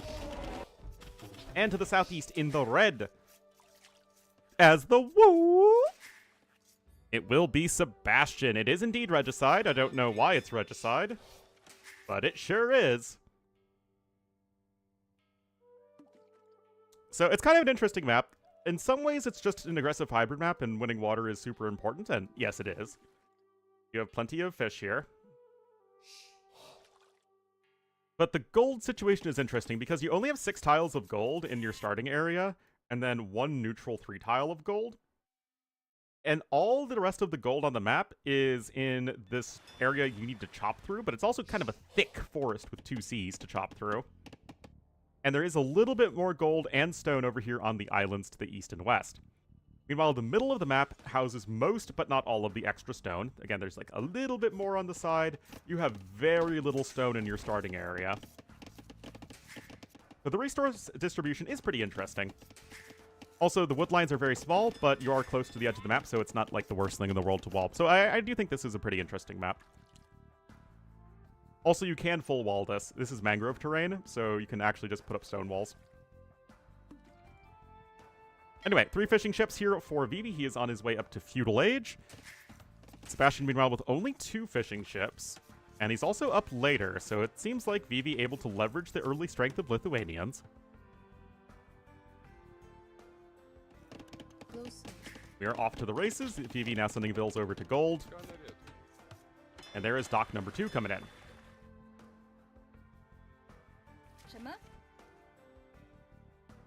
Honestly, though, I would just stonewall this as soon as I hit Feudal Age. It's so tough for ships to break through stone walls because of the building armor.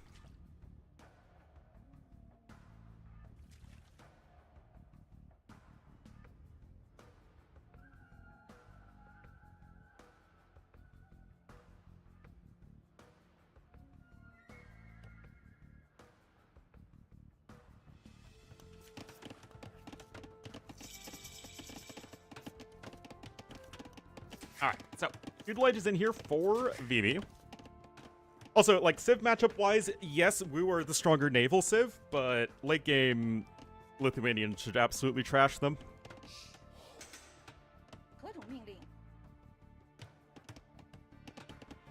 Of the newest Civs, they're all pretty good in different situations.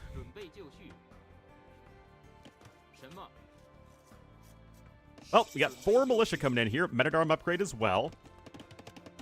But the early walls here from Vivi are on point. And like I said, it's pretty easy to wall yourself in early on.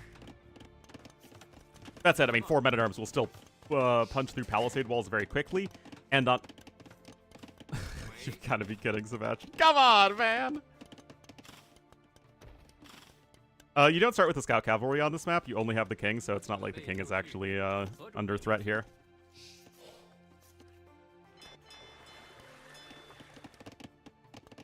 Anyway, taking from the oyster is kind of interesting.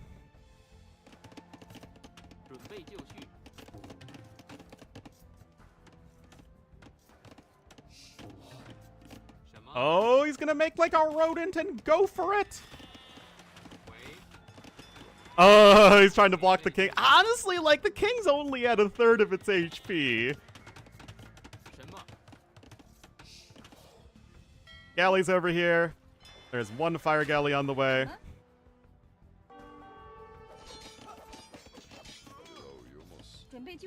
Vill's coming forward here as well. Where's the king? Okay, the king's coming back home.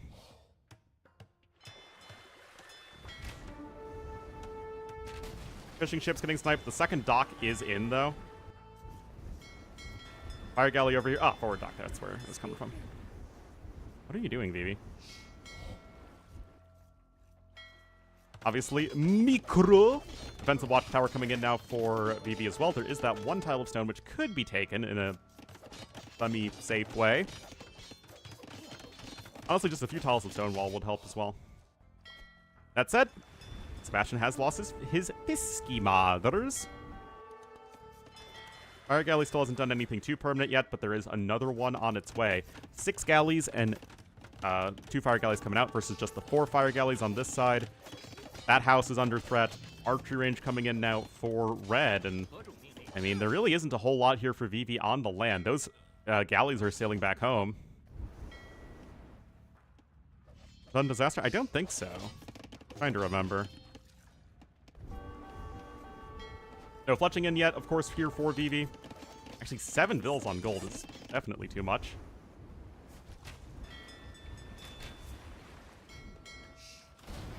Anyway, still should be taking efficient fights. There's one vill that died somewhere. I think it was one fishing ship. That man-at-arm's gonna die. Oh, you have to be careful there, though. Yeah, that king is just healing up in the TC, by the way. Tempting fate, but fate was saying, nah, I'm good. Still, Vivi does have 2 fishing ships and is queuing up more. That's pretty greedy, but I think he should be able to do it safely. Obviously, he needs to realize that there's a dock here. The fire ships didn't come out of nowhere. Obviously, very little food income, though, for Vivi is also going to be a bit of an issue. Market's on the way for both players as well. Vivi's going to need to buy another watchtower, I think.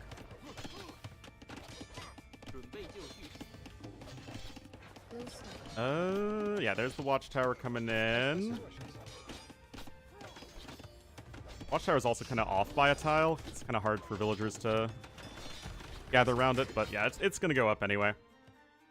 Vivi's back up to 5 fishing ships. Res collected, though, is still in favor of Sebastian, who just has a more efficient economy.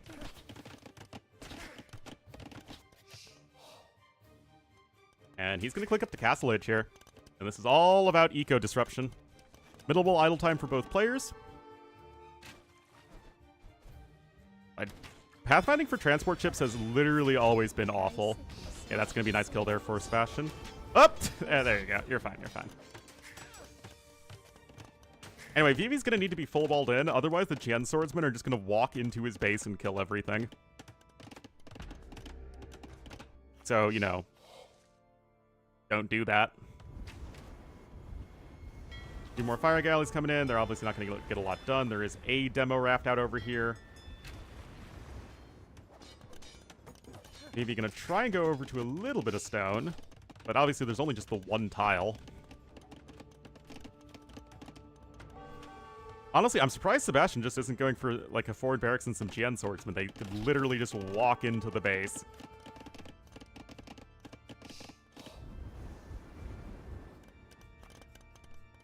But yeah, Sebastian's eco lead feels like it's going to be tough for Vivi to overcome. Just so much forced idle time, so much of a lack of food eco.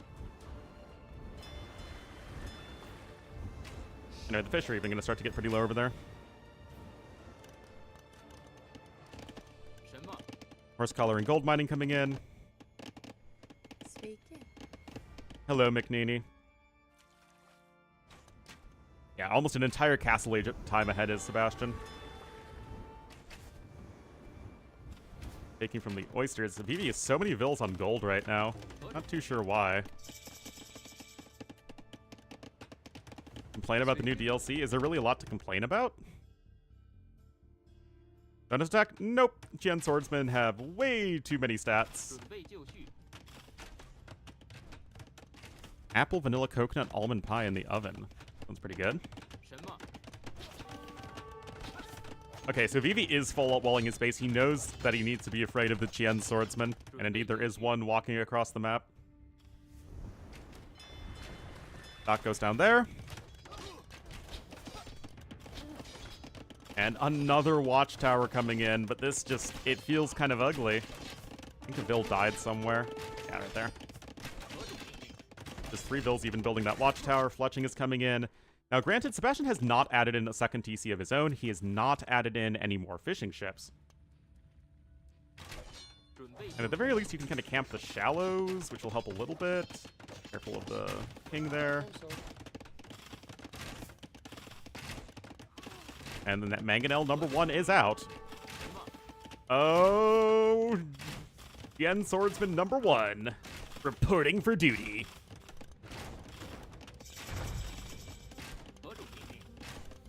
Yeah, Vivi looks pretty dead. I don't really know where he goes in this game. Played a little too much on water early on.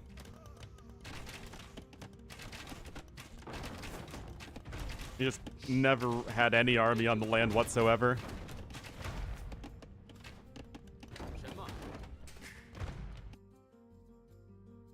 Yeah, there's nothing over here for you to attack with your galleys. Stables coming in, but you have no upgrades. Your TC is in the process of getting eaten.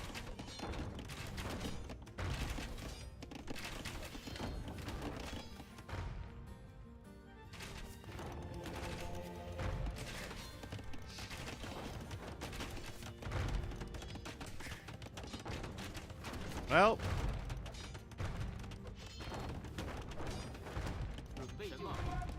not too sure. Well, the Navy doesn't do anything at this point, which is kind of the issue. Can't really even go for a counterattack. PC trying to be built over there, Siege Workshop coming in. I mean, Vivi's trying to hang in there, but again, the question is, where is he going in this game? He's not going to be getting ahead of Nico anytime soon. He's not going to be getting ahead in Army anytime soon. There's no real way for him to start taking especially good fights. Processed wood? Yes, exactly. I guess just now scale barding coming in, but might still have no upgrades otherwise.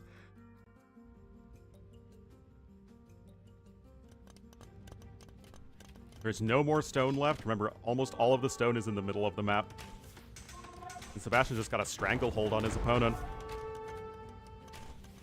Oh yeah, what are the relic situations like? Okay, there's one in the middle, one on each island, and one in each wood area. Clearing, I guess you could say, is the correct word.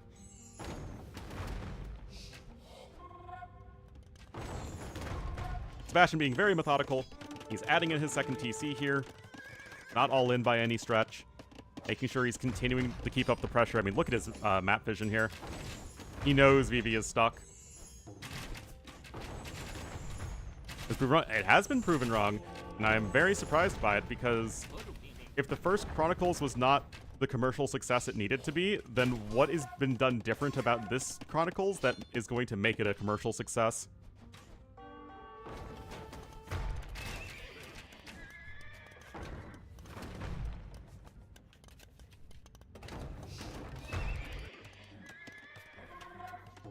Maybe it's just because it was all ordered so far ahead of time that they couldn't really change anything that drastic. I don't know.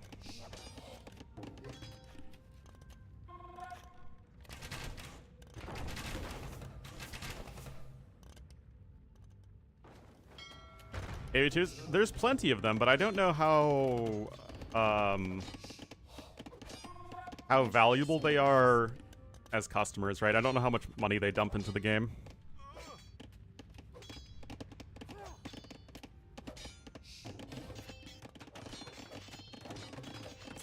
It's a little bit annoying, but nothing Sebastian can't handle. Sanctity coming in for the monks. You do have Redemption as the woo.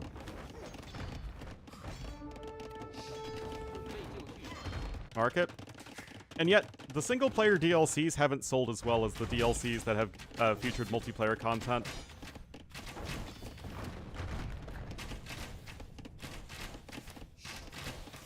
Yeah, that's what I'm talking about.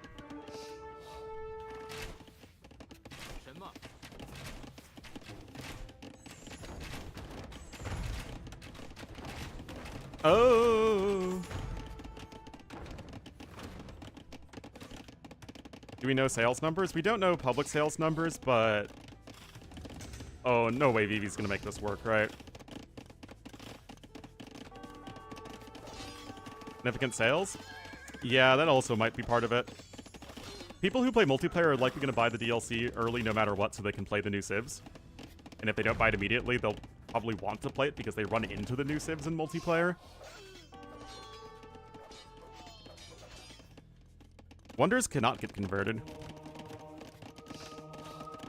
Monasteries, you don't want monasteries to get converted because it just would make Monk Wars way too snowbally.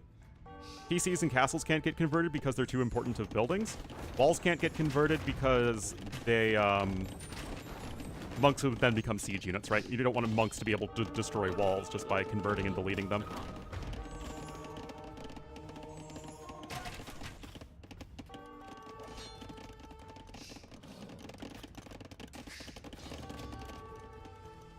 But yeah, again, I don't know for sure, but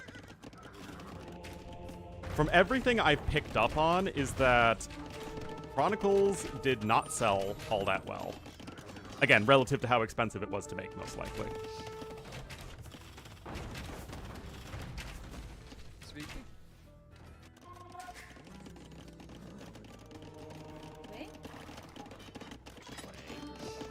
Oh.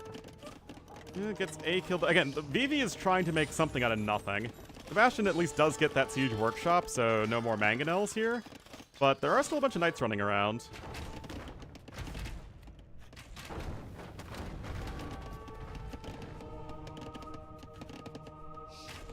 Both? I also think that DLCs will likely need to have both.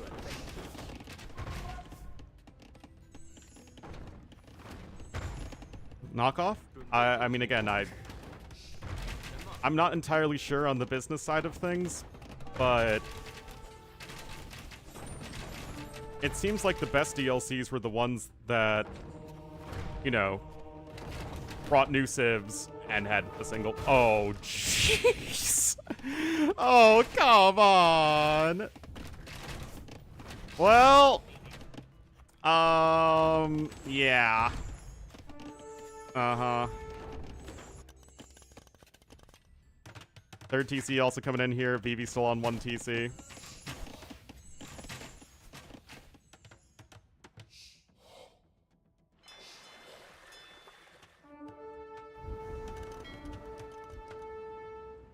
For Vivi?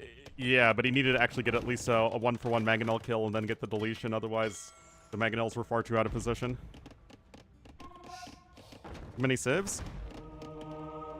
I think they made Chronicles because they wanted something different. I think the World's Edge was worried about every single DLC from Forgotten Empires looking more or less the same, and they wanted to diversify things and try and bring in other types of players.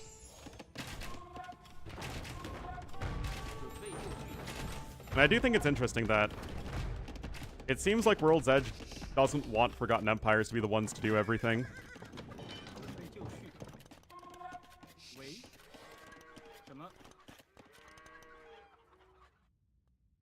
Fitting within the... I don't know. It's like a chicken or the egg, right? Was it presented and pitched as something that would be completely separate, or did they make it and then people at World's Edge were like, okay, this is too different from the main game. We need to have it be a separate game mode.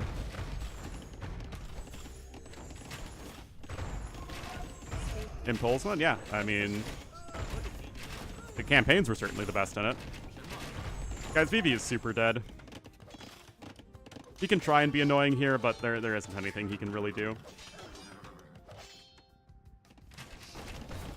Yeah, I mean, obviously. Rome DLC? Apparently the Rome DLC actually was one of the best-selling DLCs, I believe. but you can't make every DLC about Rome. With bad campaigns, I didn't really like the Three Kingdoms campaigns very much.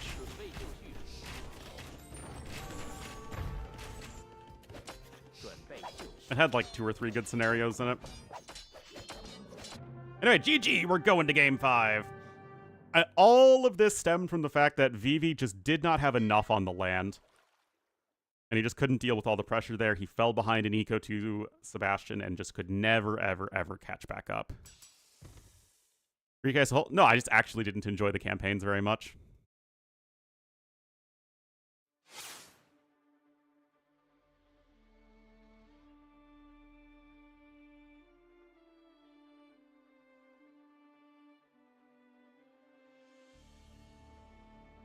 All right, so far everybody has won their home maps, which means Ro Rage will be the last one.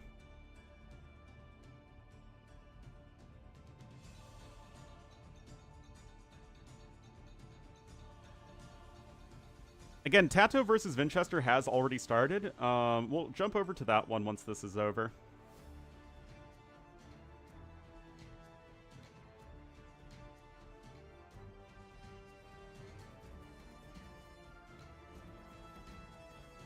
Anyway, the Stoozy Bro with the 29 months. Thank you so much. Thank you, thank you.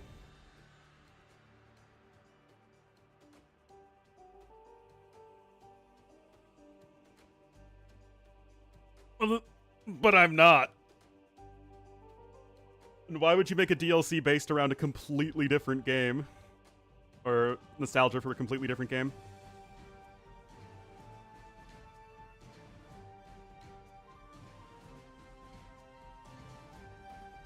Anyway, I'll be right back.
All right.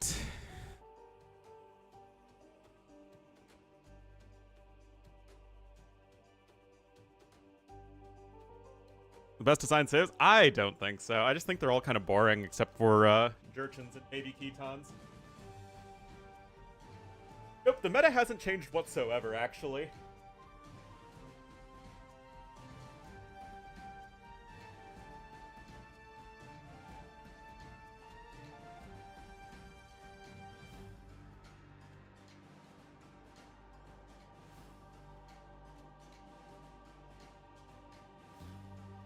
Yeah, I don't know, but yeah, the meta has not changed a single bit. I don't think you can rewind on Twitch. I think that's just a YouTube feature, which I am also streaming on YouTube, to be fair.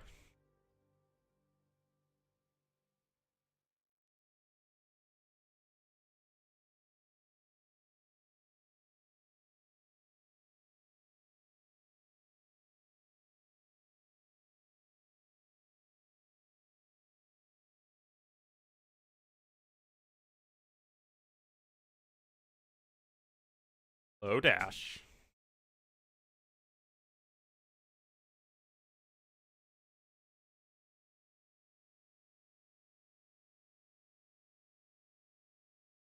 Ah, okay. I don't think we're getting any more Chronicles. Unless this one happens to do extremely well, I don't think we're getting any more. I'm pretty sure the layoffs happened at Capture Age when Chronicles was already very far along. So unless we see Capture Age hiring again, I think that would be the biggest indication that if Chronicles was a success, is will we see Capture Age hiring again? Oh, yeah, it's been a good series. I mean, last game was kind of meh, but it was a hybrid map. What can you expect?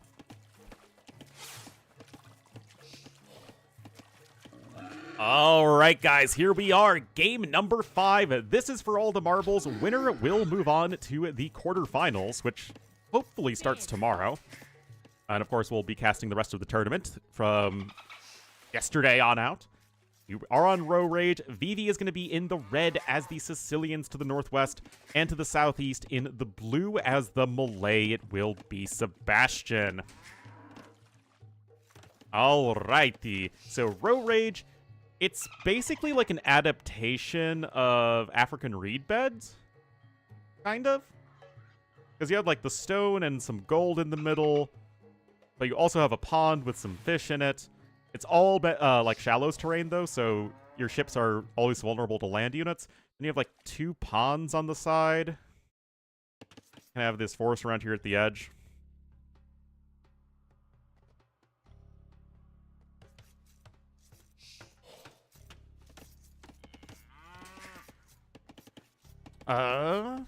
Seasonal graphic mods? I guess I just kind of did them all already. I don't know. Again, it just doesn't feel like there is a coherent vision for AoE 2 right now. Anyway, as far as Civ matchup goes, Malay should just be a far better Civ than Sicilians in general.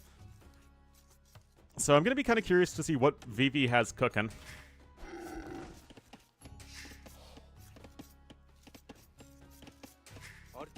Ordini. Alright, fishing ships are on the way.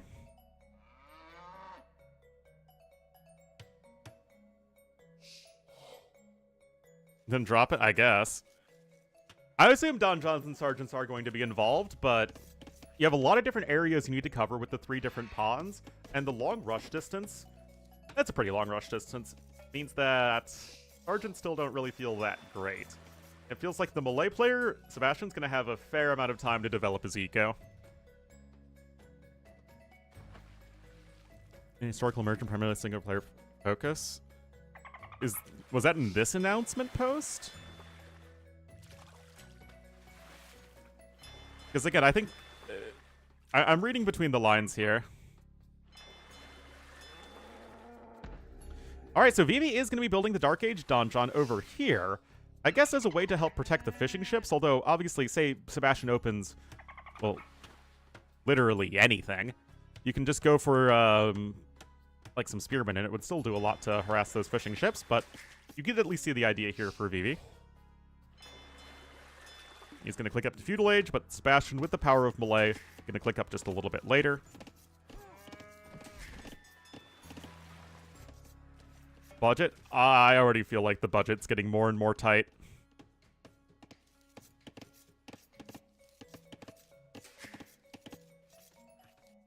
I already... Oh, my goodness. Of their effectiveness? That's pretty sad. Anyway, Sebastian's going to be getting up a little bit faster. Honestly, part of me thinks that it might not even be enough to nerf the bonus, the free infantry armor, to like make it only +1 defense. I honestly think you might just need to nerf the faster age up. As great of a bonus as it is design-wise, I think it might even just be a little too strong. Apa sasananya Baginda? Siap. Malay have a Vikings level eco with a good tech tree. I mean, I guess you could also nerf their tech tree more, but I feel like Malay are kind of fine in that area already. Anyway, Vills are punching away, and look at that, they're going to get the donjon down before Feudal Age comes in. Vivi is still likely going to lose at least one Vil here, so that evens out, and Sebastian is absolutely wrecking right now. Well, you have Bombard Cannons, fully upgraded Arbs and Skirms, you have good Monks, you have your cheap Elephants, you have a very good Generalist unique unit, you have the trash two-handed Swordsman in late game. Yes, Bombard Cannons and Bombard Towers. Siege Engineers. Ordini. Unless it's specifically Knights and Light Cav, Malay do it well. And they do miss hand cannons, which can be a bit of an issue sometimes.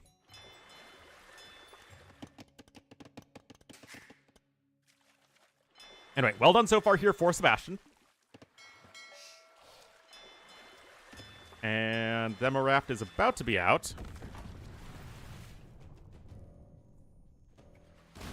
Good tech tree. Well, the cheap elephants give you a good option in your tech tree, so I would say yes, it does, because it means that your elephants are a very powerful option because they're so cheap. So you have a good stable unit play, you have good barracks play, you have good archery range play, Iya.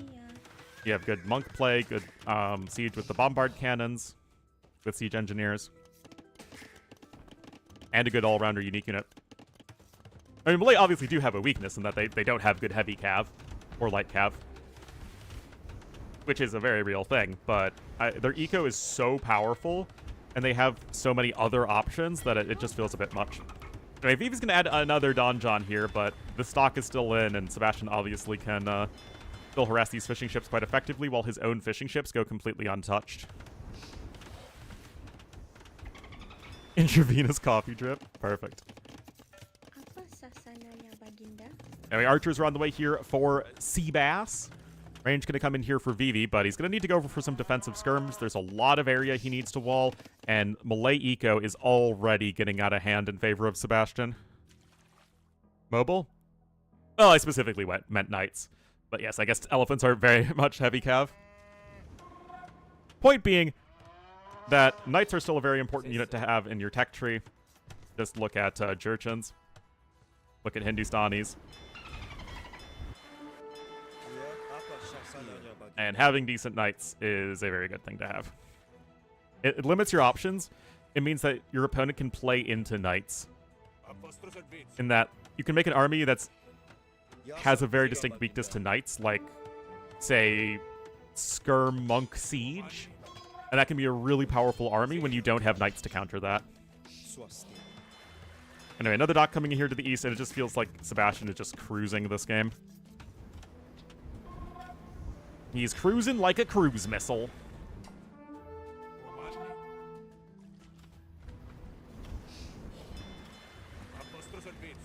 Anyway, skirms are coming out, but the issue is the economy.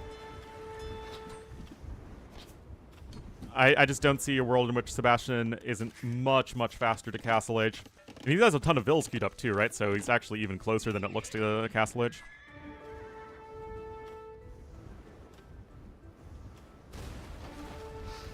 Looks like that demo was a bit of a waste, but again, I am not worried at all here for Sebastian. Yeah, he just canceled some of those Vills. He'll be able to click up very soon. He's already got an archery range down. He's going to add in a stable. Crossbow Elephant is a very nice army combo. It is with all of the Battle Elephant civs. Except Dravidians. They don't count. Dravidians are only very technically a Battle Elephant civ. Unless you're facing Elite Teutonic Knights.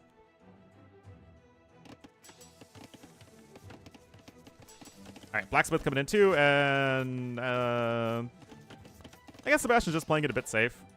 Maybe he thought he didn't have another building. He's going to be up to Castle Age in just a second. Why isn't he clicking up? What? Vivi clicks up now. I mean, Sebastian's still going to get there faster. Why is he not clicking up? Okay, Sergeant's going to go down. Okay, there we go. 600 resources ahead already, and it's still going to be even more as you're still ahead in villagers.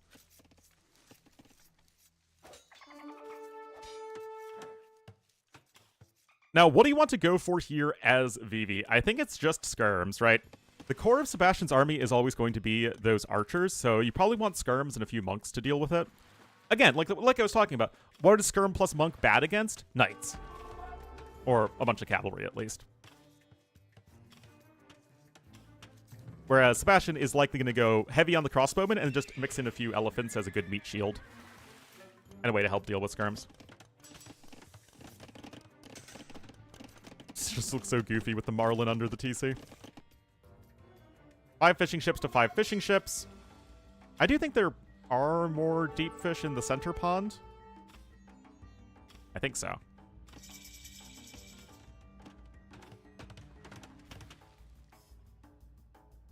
Casual player. It is one that requires a little bit of thinking, but it's, in my opinion, one of the best designed bonuses in the game. Like, it's one of my favorite bonuses in terms of its utility. It's good at all levels. And overall, I actually really like the design of Melee. I just think they're too powerful.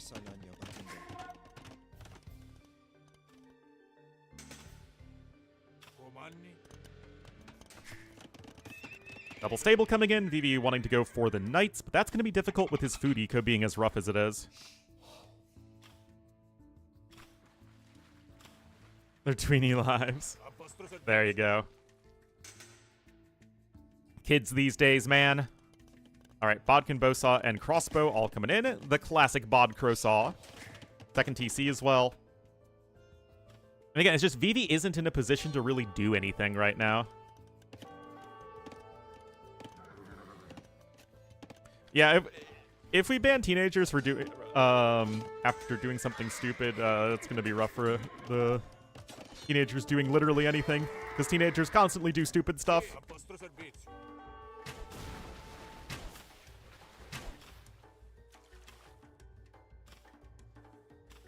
One of those mosquitoes things? What do you mean? Like a mosquito net? Anyway, third TC coming in here for Sebastian.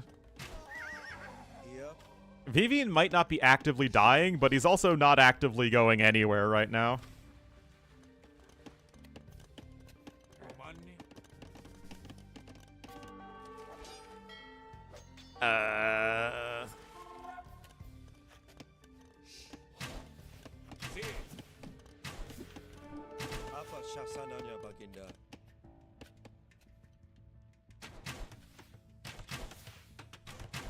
Good hearing.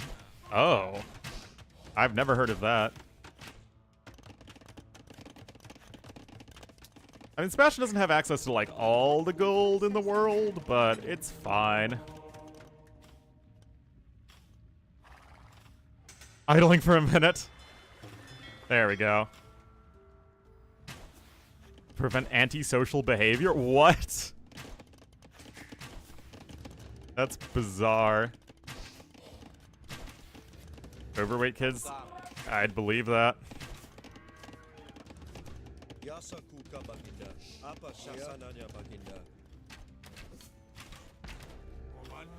There's like a,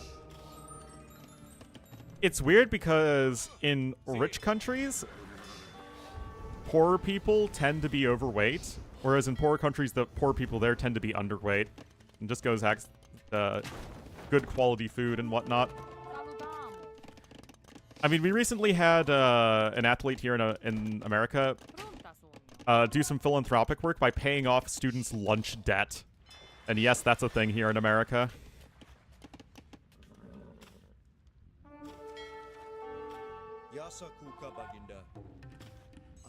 That too? It's such a ridiculous concept.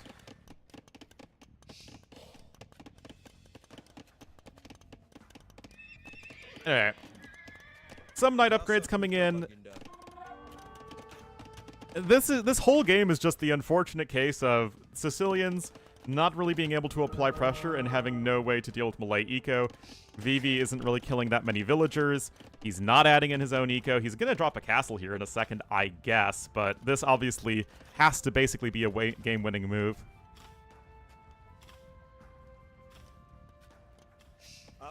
Food options for free?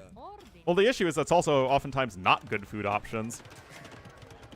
Or, like, you have maybe some good food options available, but you also like a ton of junk food options, which, guess what? Kids are going to choose the unhealthy stuff because they're kids. Alright, the castle foundation is going to be placed. And Vivi knows where his opponent's army is with the knights here. And remember, Sicilians do build castles faster. Not as fast as they used to, but still faster. Somehow that monk doesn't die immediately. Is this going to work?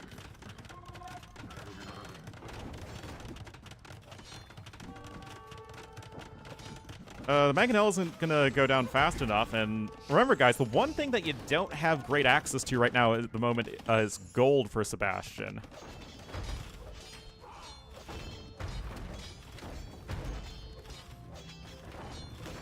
Yeah, but the margins for school lunches are, like, extremely low.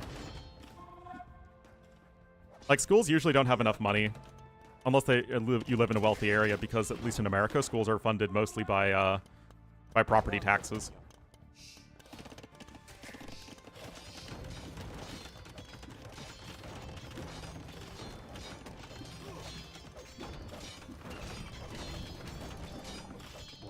Lunches? Well, I mean, you have lunches sourced out to... Like, you have companies that just make school lunches.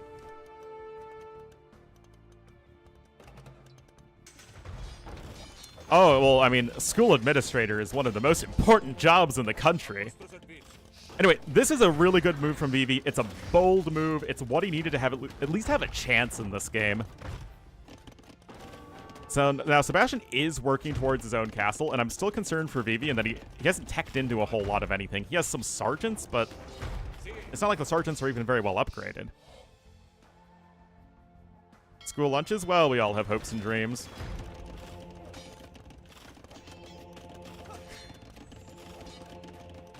Seems to suck right now. It sure does. Used to sudden death? Yeah, yeah. Yeah, Vivi is really making sure he's being active at denying the fish, although his own fish are about to run out. I mean, I guess he can... Yeah, here's the issue, though. Second castle is going to come in. Now, here's the thing. Sebastian still doesn't have access to gold. I mean, he has this gold over here, which Vivi has scouted. Not unless this gets denied. I don't think this gets denied. Redemption's in. Yeah, yeah. Good move there for Sebastian. Going to convert both mangonels.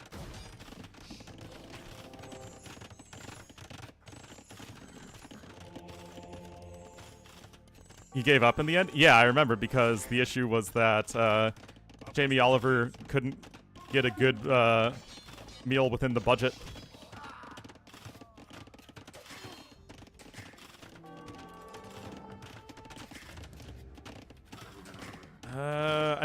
So right now you really need to play the gold denial game if you want to have any chance here as Vivi. Obviously he has a minuscule eco and his units are more expensive. There is gold to the south, and Vivi needs to make sure he's doing everything he can to deny that, because otherwise Sebastian's just going to click up to the Imperial Age. I mean, another castle is going to come in here. Ooh. I don't even know about this castle, guys. It doesn't deny gold. That's like what you need right now. The sergeants are awful against the crossbowmen. I mean, I love sergeants. They're cool and whatnot, but I mean, literally, they're designed to be weak against archers.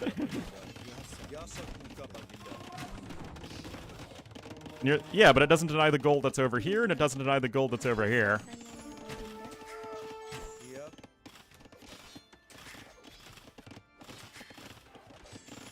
So, like, where do you even go in this game as Vivi?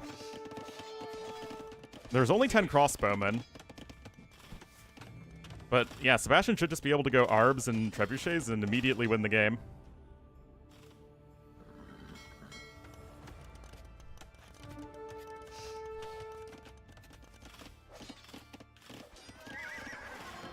I mean, you can try and do some Night Raiding, but again, the eco is just not good enough for Vivi. You know, I talk all the time about how Vivi is like the master at going aggressive and then booming behind it. This game, he actually is going all in because I think he recognized that he was too far behind in terms of eco. But then why are you going Sicilians on this map when your opponent can go melee? I mean, again, melee are just a better civ. Anyway, 10 seconds to imp, and I look at resources here for Sebastian as well. He's going to get Bracer, Chemistry, Trebuchet all at once. I mean, Vivi's killed 15 vills and he's still behind massively. Don't know why Sebastian isn't getting chemistry, unless he lost his university. Nope, he didn't. Johnny stuff is happening. Another cheese here to the east is going to secure even more gold.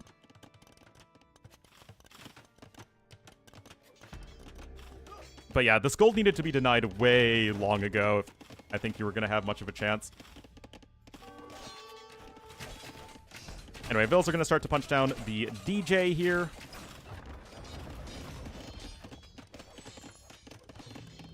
Any other hybrid map civ? What were Vivi's possible choices? He had Honey and Involtini.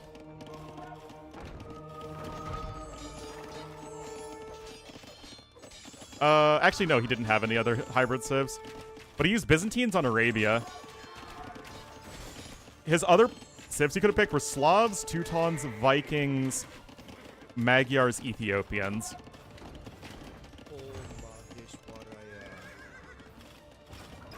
Yeah, he had Honey and Involtini. Anyway, that castle's going to go down. Archer numbers are only climbing. I mean, this game is super over. Yeah, I think going Byzantines on Arabia was a big mistake draft-wise. Even though he won the game, he just didn't have enough hybrid civs left. I mean, you could played any of those other civs on Arabia. I mean, Honey is probably the worst category in terms of civ power level. Sicilians, Slavs, Teutons, and Vikings are all generally speaking underpowered. Byzantines are very good and competitive, but it's like the only one in the category.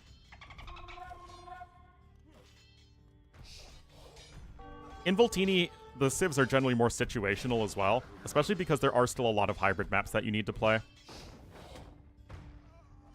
But yeah, obviously this one has just been over. It's felt like almost since moment one.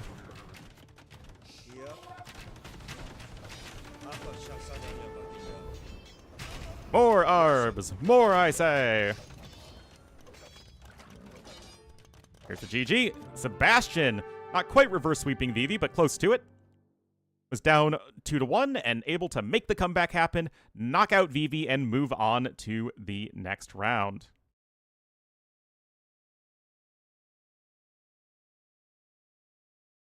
Like, what do you want him to go for here? He was going to win with a timing advantage. It's what Malayer's so good at. Having a big eco and using a faster timing.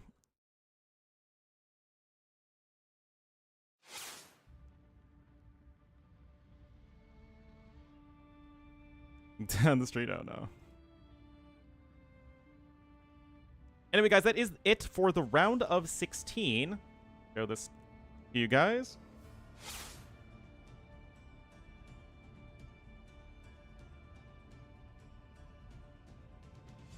Anyway, it's going to be Sora Barles, Tato Sebastian, Yo ACCM, and Viper Vinchester. Malay free infantry armor. I don't disagree, but I also don't think it's enough. I think Malay might just have too good of an eco.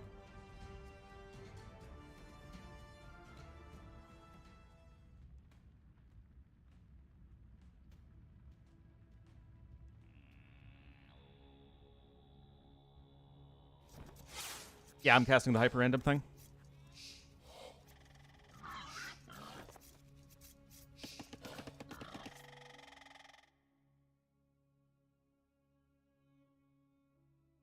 right.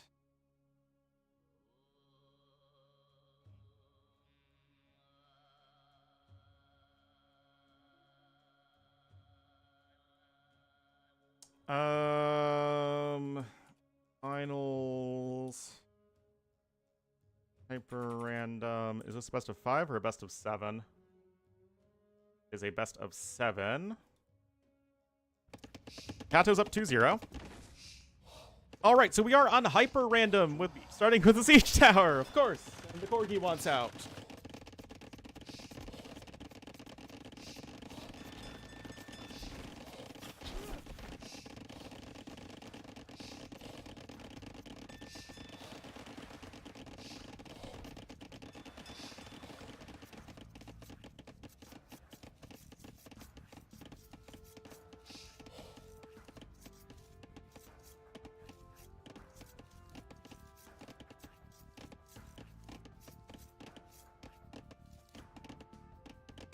Vinch purple, Tato yellow. It does feel only appropriate to give Vinch's purple, to be fair.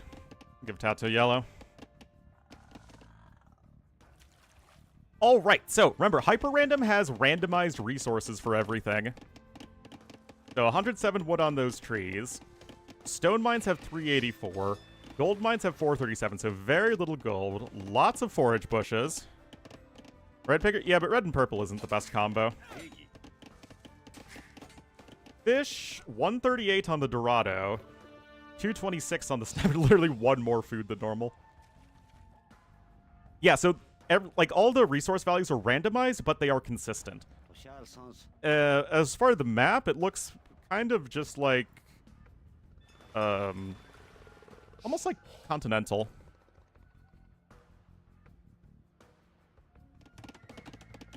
More than I do think harbors should be reworked a bit. I think that harbors should be a second a building that is different from the dock. Oh, he did actually pick Gray in one of the hidden cups. Because I think if you can... Because right now you can't make harbors all that great because they don't cost stone. 301 food on that boar.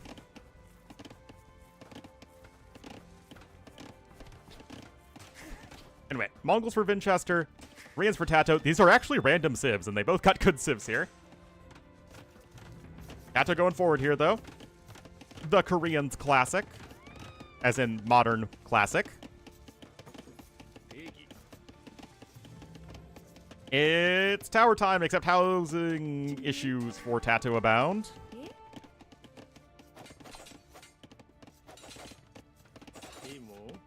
Build. What does that even mean?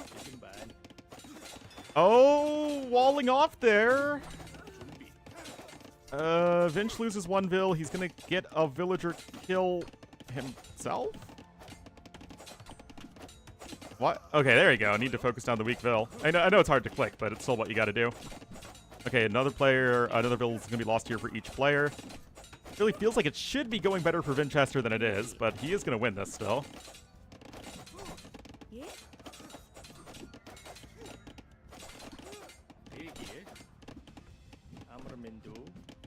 Anyway, Vinch is still +1 in the villagers killed. He is 8 villagers ahead in total, and he's still almost at his Castle Age resources.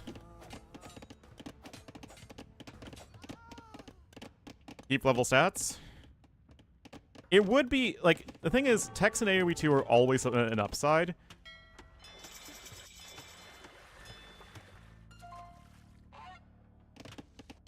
Yeah, 8 to 4 fishing ships. Market Blacksmith. Oh, it's a Market Blacksmith. I thought it would be for the Steppe Lancers, but nope. I mean, you have plenty of stone here to try and work towards Magudai.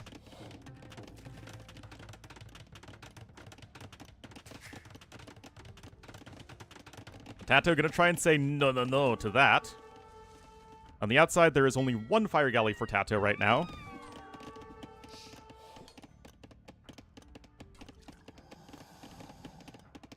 And there's Castle Age on the way, double pit axe as well. And yet it's still not clear to me what you actually want to do with Castle Age.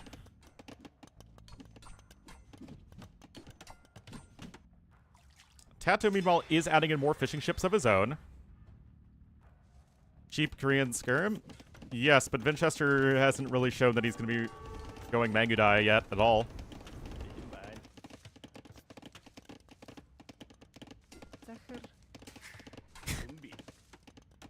Sir, there's a siege tower here!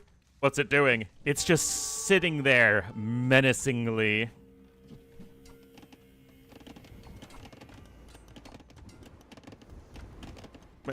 Oh yeah, I mean, they definitely need to be changed. I like the idea of harbors. I just think that they need another pass execution-wise. Anyway, villager does go down there. Mouth open seductively. Oh yeah. Anyway, Bill's coming over here to the east. Now, no, Kato has no stone. And this is actually just tower number 1. He's going to try and deny the gold right there. And I'm still not at all sure what on earth Winchester is going to be doing here. It looks like that's the only shallows crossing, though. Better or worse? I think that harbors should be better and harder to spam. Garrison ships? That is something I guess you could do with them, but that might be really annoying. Can you imagine trying to fight galleons near harbors and then the player making galleons is just garrisoning the ships? Oh my goodness, that would be so annoying.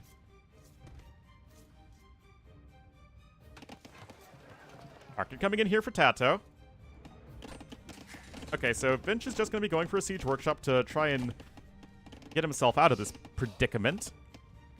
They have ships garrisoned? That could be one way of going about it. Yeah, for sure. Make them like fortified churches in that regard.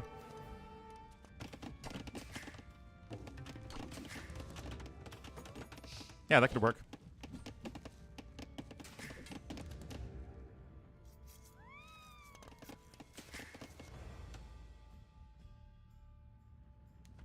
Siege tower.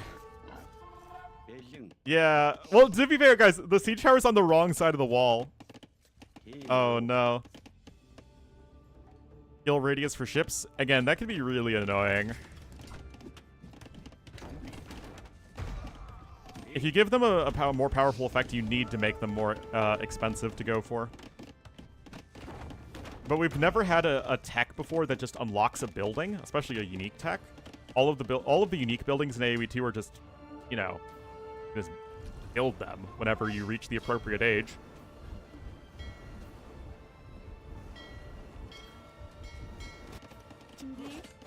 All right. Finch pushing back out. Oh, actually, 3 of the vills survived there. That was more than I thought.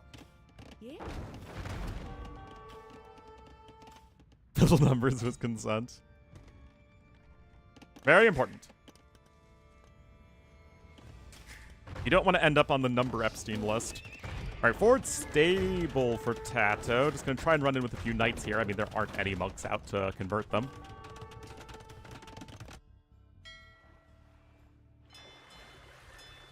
Still, 8 fishing ships to 8. That is all even Stevens. 2 fire galleys to 5, though, in favor of Tato. Oh, but Tato could go for the mighty Kobukson. I mean, like I said, turtle ships absolutely dumpster fire galleys. Round up migrants? Oh my goodness.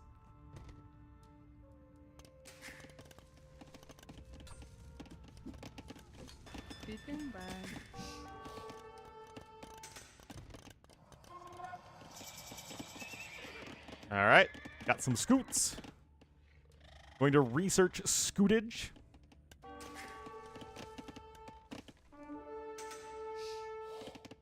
Get through? A little bit, yeah. Alright, like have even coming in here. Forward dock. Come on, Tato! Do it! Do it, Anakin! I mean, they are 180 gold. They're pretty expensive. Mangonels are pushing all of this back, though. No more forward towers whatsoever. And that's always something you want whenever you're up against the Koreans. Yes. That was the first test I did with the turtle ships. Is that a new Trump? Uh-huh. Amazing how that works out, isn't it? Oh, come on, Tato. Give us the turtles.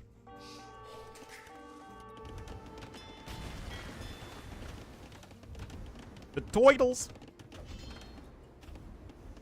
Oh, wow. It actually... Remember, 3 of the Vills survived that Mangonel attack because they were able to garrison at the very last second because the main Mangonel rock had fallen on them, but the secondary rocks didn't. It's like a frame-perfect thing where Tato was able to garrison at the last possible second to save most of the villagers.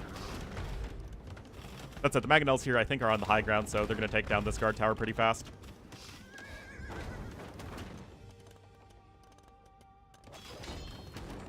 Oh, nice save there from Tato, though. The guard tower not doing enough to help out against the pikemen, though.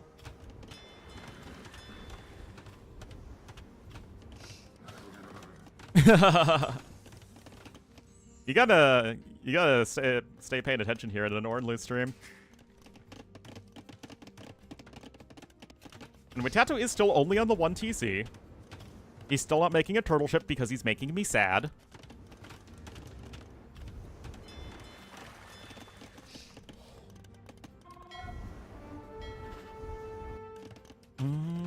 Okay, rocket cart's coming in.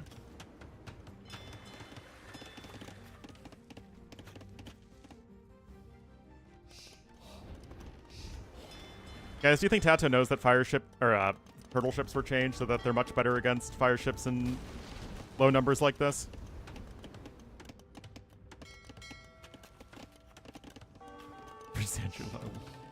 Lol. Anyway, that tent is obviously very weak, so just attack around there, and it'll kill it quite easily.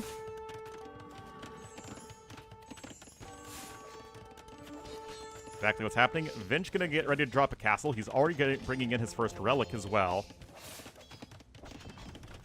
However, as strong as Mongols are in post-imp, Koreans might be one of the very few civs that actually can deal with Mongols effectively.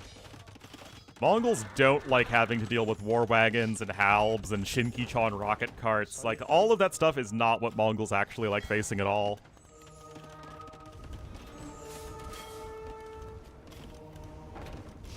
Oh, the monk is just out of range. It's going to get a conversion on the full HP fire ship. Love it. Anyway, castle's in. Mangudai production can now begin. Second TC only just now at the back here for Tato.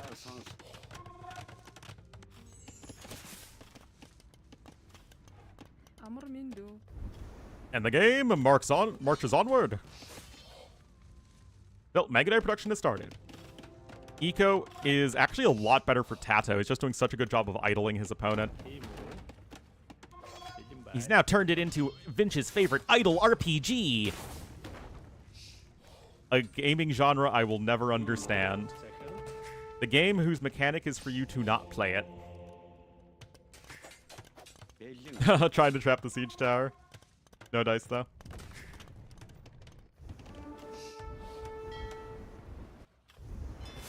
Come on, Tato, give us the turtle ship. All right, a forward TC coming in. I always love the forward TCs in this position because you can't actually get any more vills. Did Vinch delete that Mangonel like he's playing on the patch like from 3 years ago?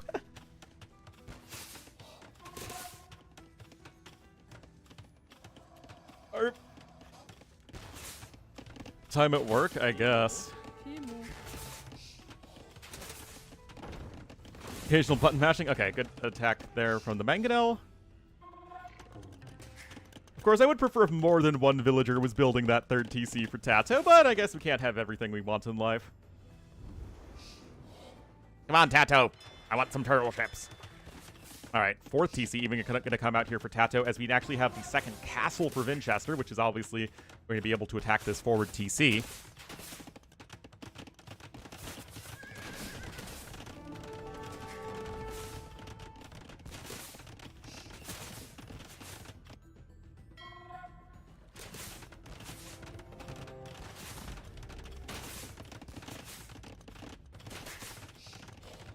Well, if Tato can get a 1 for 0 here... yeah, it's still too far along. And that should get... oh, it actually doesn't get the rocket cart. Oh! Oh, nicely done there from Tato. Where is Vinch? Right here. This is his base. It's right here on the middle of the map, or the middle of the southern island. Also, I guess I love how the hyper-random maps look like an actual, you know, land mass. Oh, I think Finch is in Russia.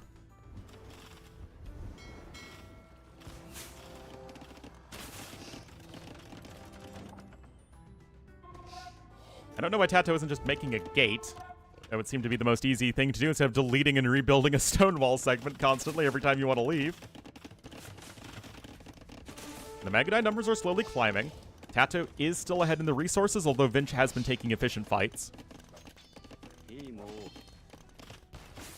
And Tato's going to try and make some CA. That feels like a very underwhelming prospect against the Mongols.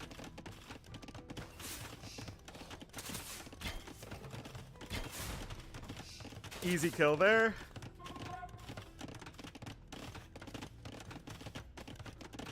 Did I win? I don't think so. Maybe you did. I don't remember.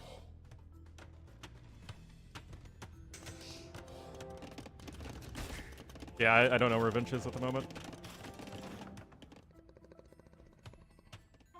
Alright, castle's on the way. Again, war wagons are very good against Mangudai. Well, pretty good against Mangudai, at least. Yeah, Russia does not feel like the place to be these days.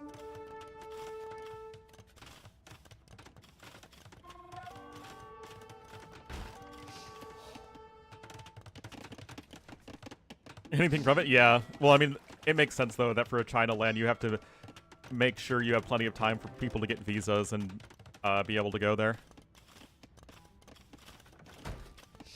Not to be these days? Unfortunately, that's always the case. Anyway, Vinch is going to be ready for castle number 3 here in a second. Either player's close to Imperial Age.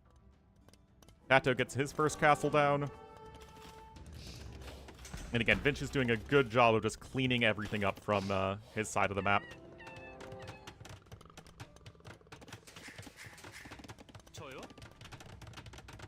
Closer to Imperial Age? I would say Vinch looks closer to Imperial Age.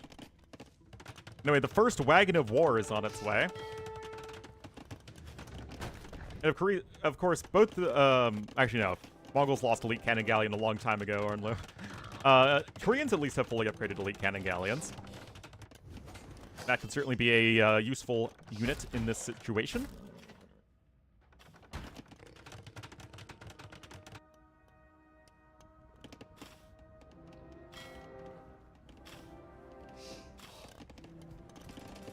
You want to go? Yeah, this doesn't feel good anywhere. Tato just getting heavy plow. Everything here getting cleaned up, though, by Vinch. I love that Tato still isn't giving up, though. Love to see it. And indeed, Vinch does click up to Imp first. He also has 2 relics to 0. Australia? Is Australia good for doctors? Tato just going to completely circumvent this area.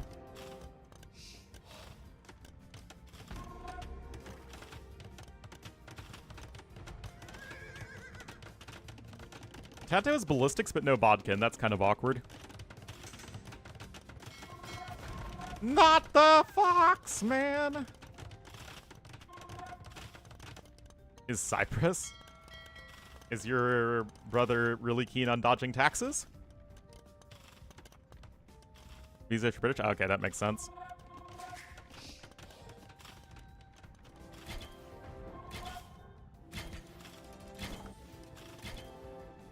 Australia just seems so far away from everything. Except Indonesia.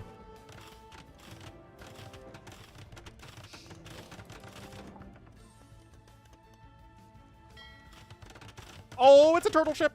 Oh, it's a turtle ship. It's turtle time.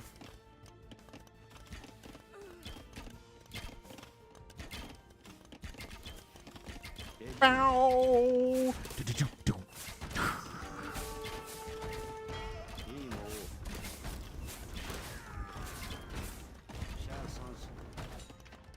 Go get him! Go get him! I mean, turtles are very good against rams. 3 dead rams there. Upsong coming in as well. How are the war wagons doing? Ah, here they are.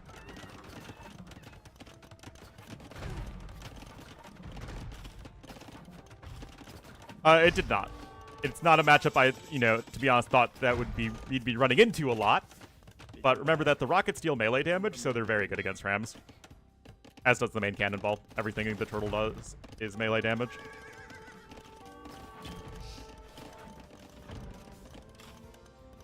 Yeah, I think Tato doesn't know he's missing Bodkin. It's a pretty good upgrade. And when I say pretty good, I mean extremely good. I just love that he hasn't given up on all this towering shenaniganry. The issue, though, is I think going to be the Trebs here in the middle of the map, the Mangudai numbers that continue to loom large.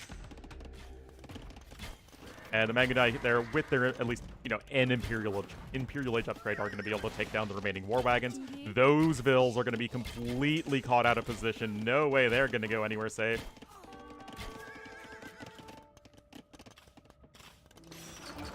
Ring coming in.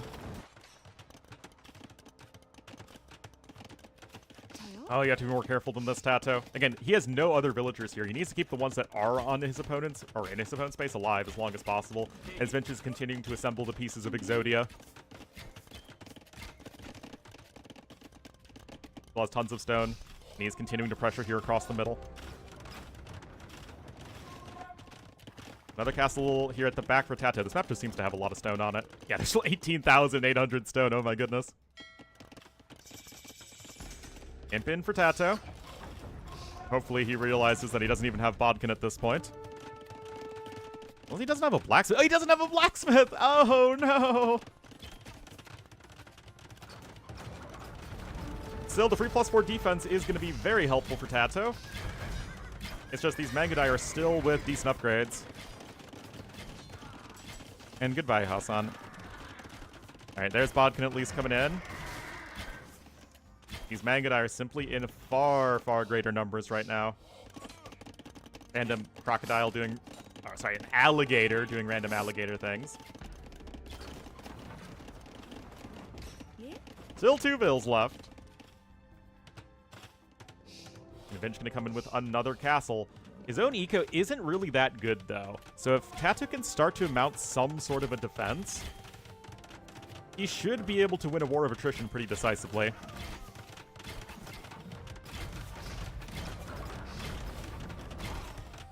Good micro here.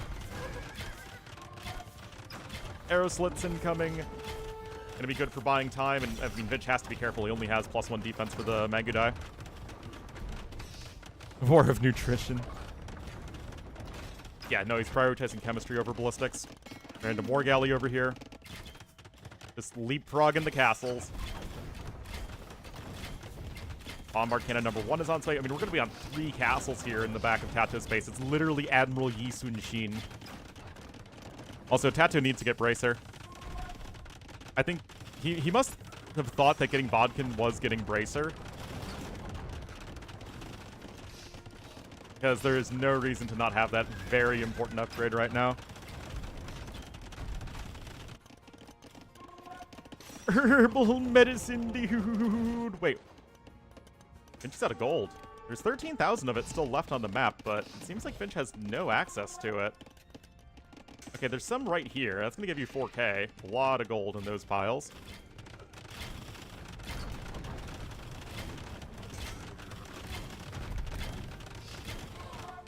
And the Mangudai upgrades continue to come in, only missing Parthian TikToks and Elite. Make Bracer jokes? Because that's Ellie's thing. Anyway, Elite War Wagon coming in. And like I keep saying, yes, they do trade pretty well against Mangudai. Although, not 3-to-1 well. Well, maybe with Elite they do. 8 Pierce Armor is pretty darn good. 8 Pierce Armor and 200 HP. Here they are. Nice snipe. Gonna fire and retreat.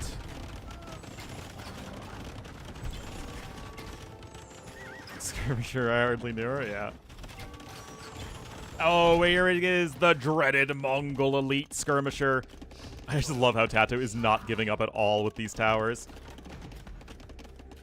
Except, you know, still not getting Bracer.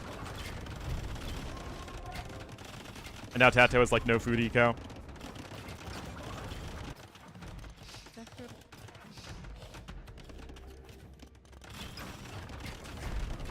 Anyway, these castles are likely still going to go down. 6 trebuchets in total, guys. I think it's just going to be impossible to keep these castles up, and you need them for war wagon production, obviously.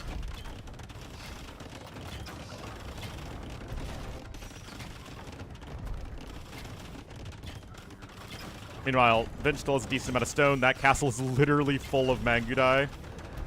Oh my goodness, it is firing the maximum of 20 arrows right now. That is insane. Could Tato lose this game just because he forgets Bracer? I don't think it would be the decider, but it really isn't helping.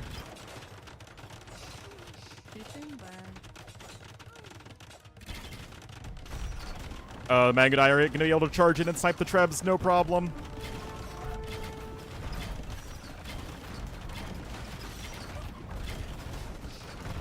What, only 2 Mangudai died there for 2 Trebs? 3 Mangudai for 2 Trebs? That ain't bad. And just being able to garrison the castle and turning them into, you know, basically Death Stars. Anyway, Elite can come in here in just a second. Go. I mean, of course, Tato would want on top of this either halbs or rocket carts, or both.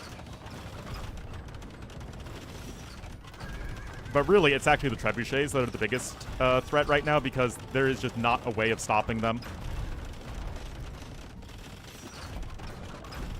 Anyway, Elite Mangudai is going to be here. Fully full upgrades. Siege Engineer is now on the way. This castle's already taken 21,000 damage.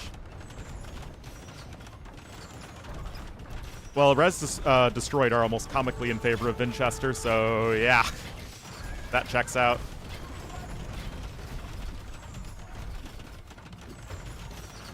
Oh, man. That's pretty annoying. Micro!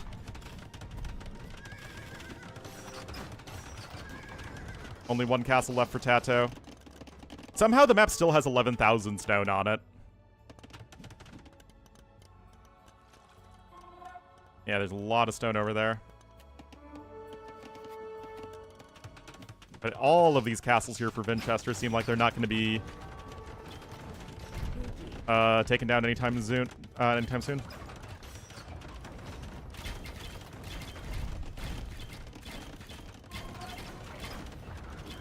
And again, to like super mega underscore the fact Tato doesn't have Bracer. Normally you outrange the Mangudai with your elite war wagons. This is obviously not happening right now. And Tato's not recognizing that fact. And now he's just going to lose everything.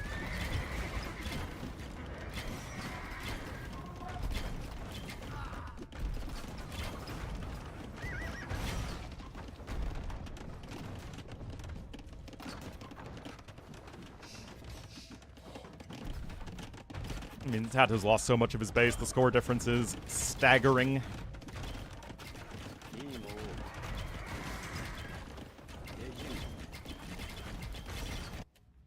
I mean, he's going to try and go for some elite cannon galleons, but eh.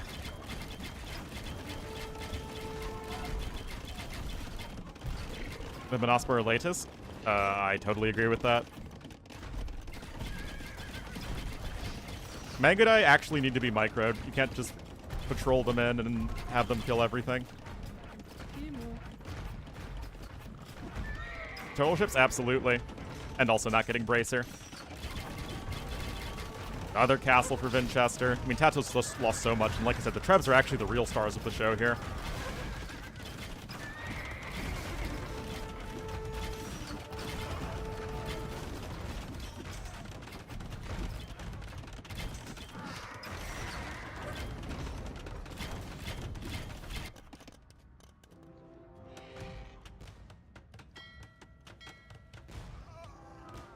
I mean, those castles are going to be under pretty heavy threat, but it feels like Tato just doesn't have much of an army going anywhere, and it's the Trebs. They've dealt almost 62,000 damage. That's a lot of damage. And Tato, most of his vills are on wood right now. Obviously, that's only of limited value. The heck, that tiger is going to town. Just like Santa Claus, man. 47 Mangudai to 10 war wagons. Mangudai are fully upgraded. Towers, again, they don't have Bracer either. Just throwing that out there.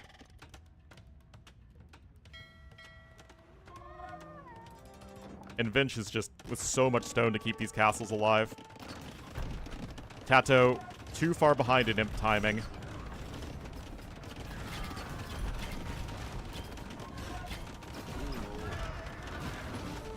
And this is looking pretty rough.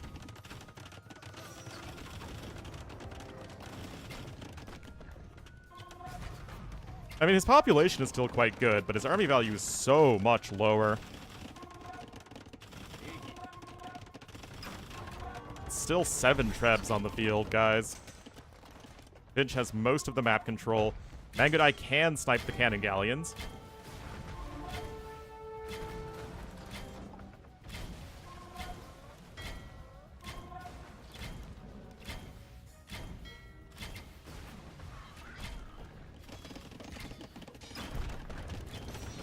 All right. Yeah, I'm not entirely sure what Tato's plan is at this point. Vinch is just continuing to bank up resources, flesh out his tech tree. Skirmishers are going to start to take good fights, though. Because, of course, Skirmishers hard counter Mangudai in a way that War Wagons don't. Kappa. But that just opens the door for the Hussar switch to come in and do a lot of work. But I don't know if I've mentioned this, guys. The major issue for Tato right now is that he doesn't have Bracer. I feel like I haven't mentioned that yet. Careening coming in, fast fire ship as well. I mean, Mongols have like an okay navy. You miss Dry Dock and Elite Cannon Galleon, but you do have shipwright.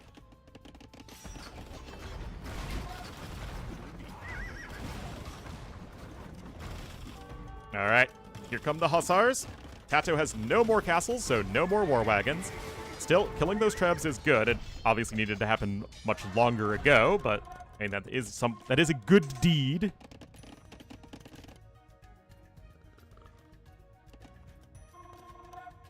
Oh my goodness, he hardly knows her, guys. No, there's still 4 trebs left, although that one is trapped. Oh, I didn't even notice that. Oh, you can't re-garrison trebs, remember? Now is when the war wagons are going to start to do very well for Tato. I mean, Tato still has income. There's only 3,500 gold on the map. Still 8,000 stone, though. Vinch is even able to take some in the middle. Vinch is actually, with no bills on gold, Tato going to try and switch over into Halbs. Towers are going to do great, of course, holding the line here. Looks like the bombard cannon was sniped, though. Tato also lost all of his cannon galleons. Oh, that's expensive.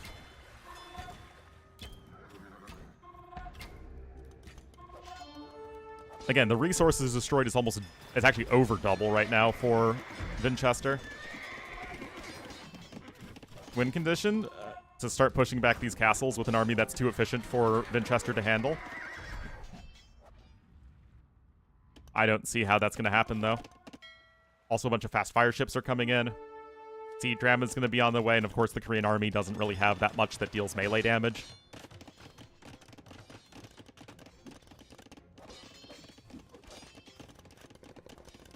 Alrighty.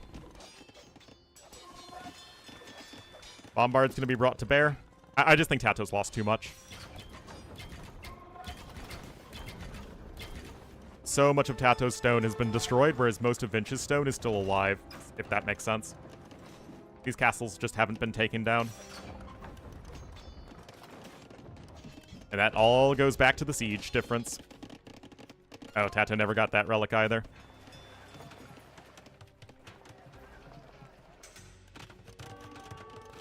Tato's only at 145 pop. Seedram going to come in here for Vinchester. If you look at the res collected, Vinch is so far ahead in gold. Tato more stone, but he's lost most of that stone. And ahead in wood, which we all know how much that matters. NASA press conference? What?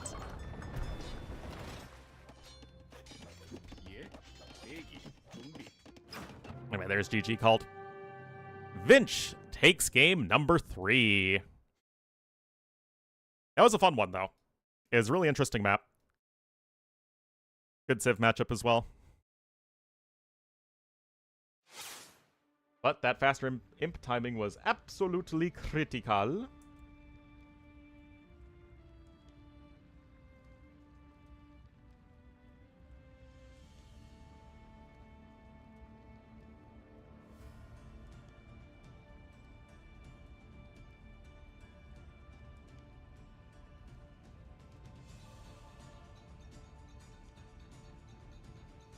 Lifelike processes. Ah.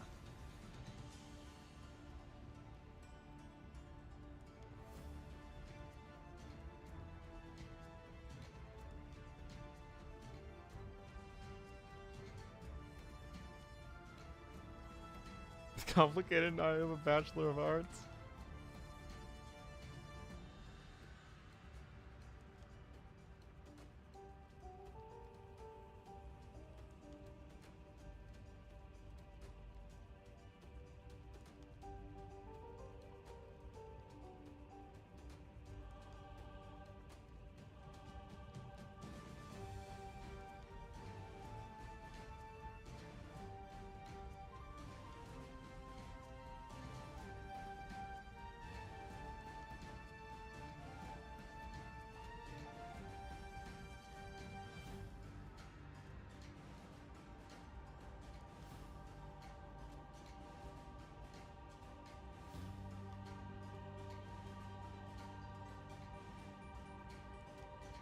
Alright, let's see what's next. I mean, it's one map and it's random Civ, so we're gonna get what we're gonna get.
Any second now.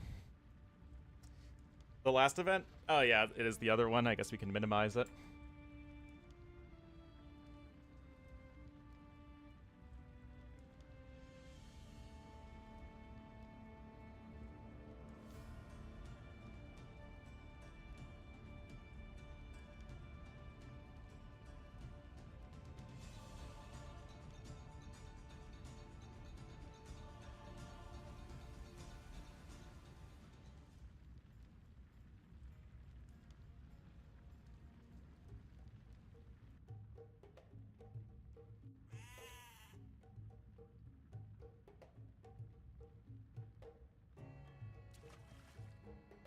All right, I hear Malay sounds.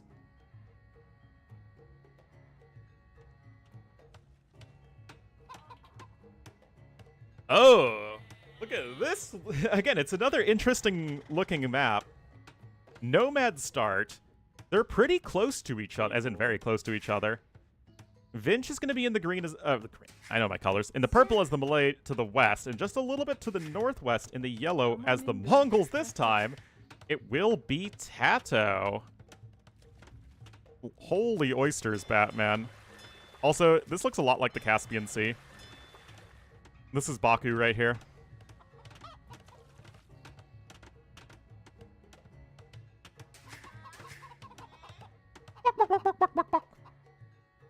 All right, so what do we think? I mean, again, we're still looking at two very good civs. Oysters have 504 gold on them, so more gold than normal for oysters. A lot of gold in the middle. Fire? That's true. Timo. Anyway, TC is up a little bit faster for Vinch, but nothing that would be terribly decisive. And this is likely just going to come down to fighting for water. Tato's dock is way to the south here in Iran. Also, there's a lot more forest around the Caspian Sea than I remember existing. It's also much greener.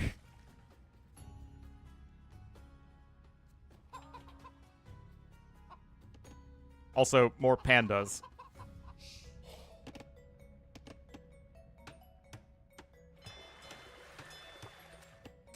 Well, let's see what the play is for Vinch. Wait. You can eat the horse meat? I guess it's hunted? Let's read this one.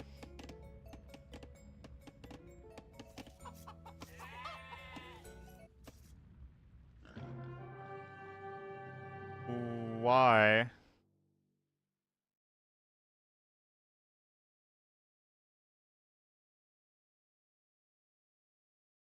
Why did they read this?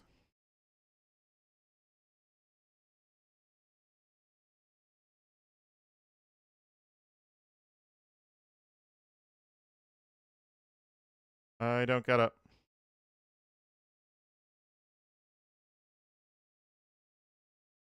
I guess, but I just don't know, like, what made this so re-worthy. The matchup? Malay Mongol seems like a perfectly fine matchup.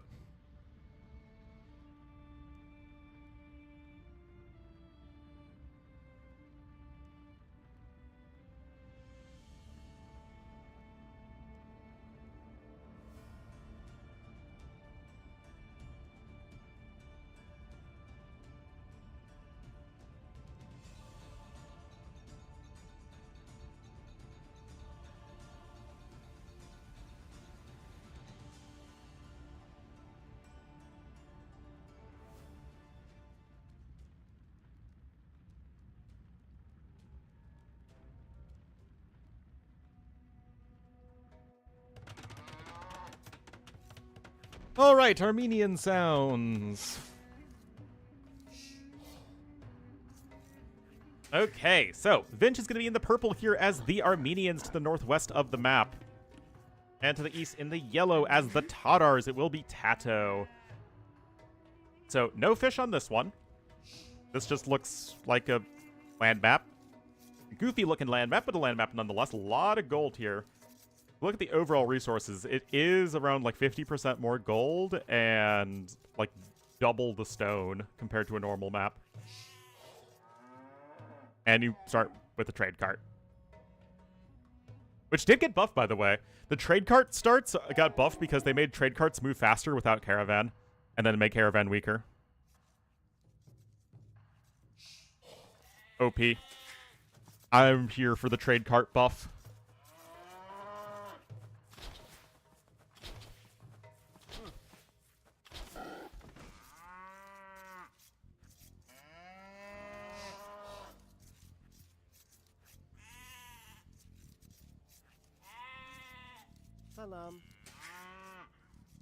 So, BF trade boom. That's a good question. I don't know. Hey. I feel like you'd still rather just get to Castle Age and get Caravan. Maybe if you're slinging, though. It definitely would help if you're slinging. Because, I mean, it's a 25% movement speed buff the trade card's got. That is not insignificant. Hazard.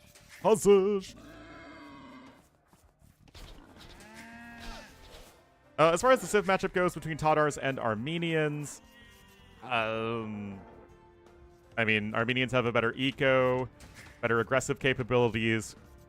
Tatars, though, have a much stronger military, especially as the game goes on.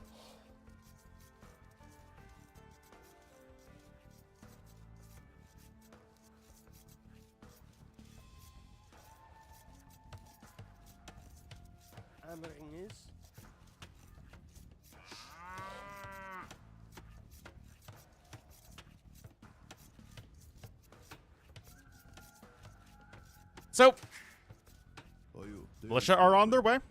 Just the 2 militia drush, though, from Winchester.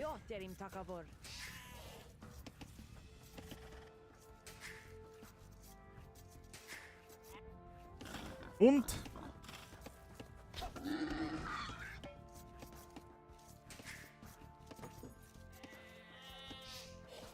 oh, you also start with the mule cart, I just realized. Oh, the nerf to Armenians. You can't get your discounted mule cart and your opponent gets a mule cart. Tato just now going on over to the gold.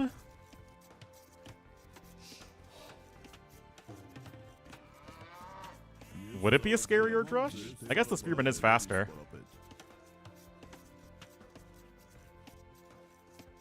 Boosts the audio? Whenever there's an advert, it's super loud? What do you mean?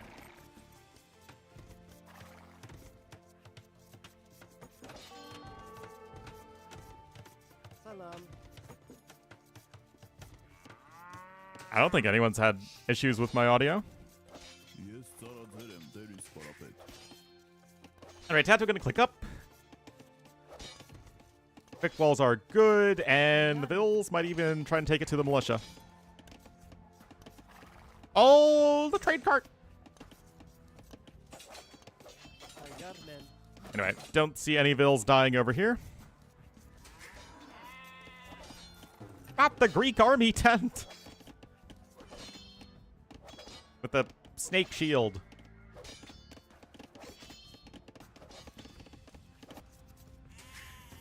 Alright, Loom coming in here for Winchester. Is he actually going to have enough food to click up?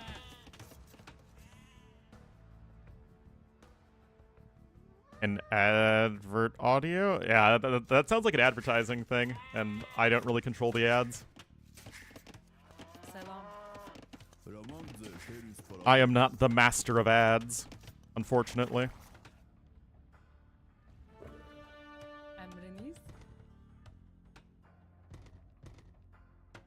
Help, trade routes are attacking our crusaders.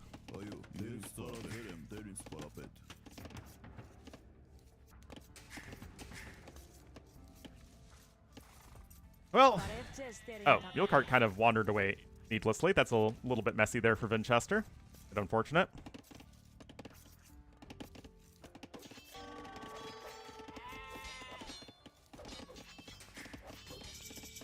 Alrighty, Tato just gonna go for the archers.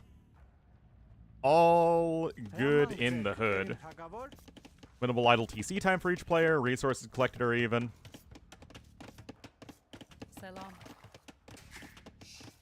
Oh yeah, they did change this in the most recent patch, right? So that even if you're not Armenians and Georgians, you can now research your like mining camp upgrades and lumber camp upgrades at the mule cart.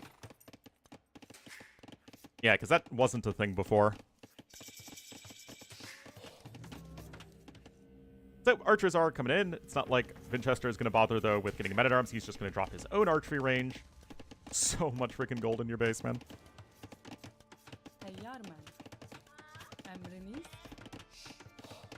Smack, smack, smack.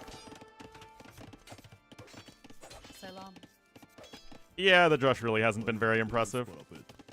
Now the archer's out, so the militia are forced away. And all you can really do at this point is Winchester is just go for your own archers, but you are behind in doing so. Although Vinch is going to have a bit of a better eco, especially with Armenian double bit axe.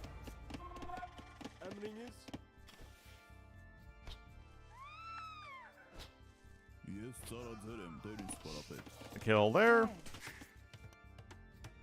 This actually will be fully walled at the south, so I guess Tato scouted it. Probably just clicked over here and realized that there wasn't another entrance. All over there, and then Tato's actually going to be fully walled here in just a moment. Vinch also has a similarly easy base to wall, although it's less area, I guess. Yeah, you need one tile of something over here.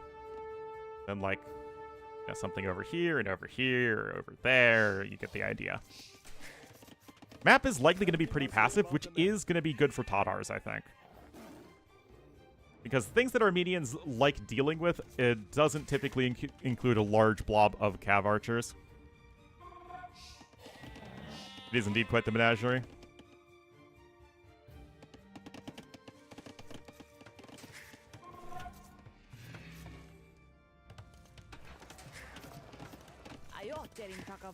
Airo Tenging Tagabor.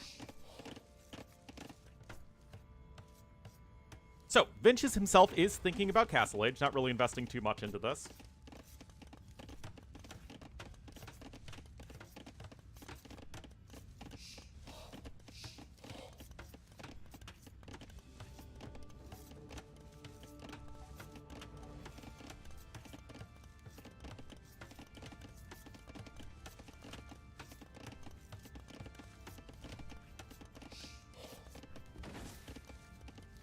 Yeah, there is a one-tile gap. Sorry, I had to message someone. Not that there's a whole lot happening in this game right now. Tato just continuing to make a few archers. Vince just making a couple skirmishers. Be walling over there. Vince does recognize the hole over there. Is Hyperrandom always roughly symmetrical? I mean, this is obviously fairly asymmetrical. But yeah, it's actually, I mean, Zetnus has worked really hard on this hyper-random script, and the maps tend to be quite well balanced.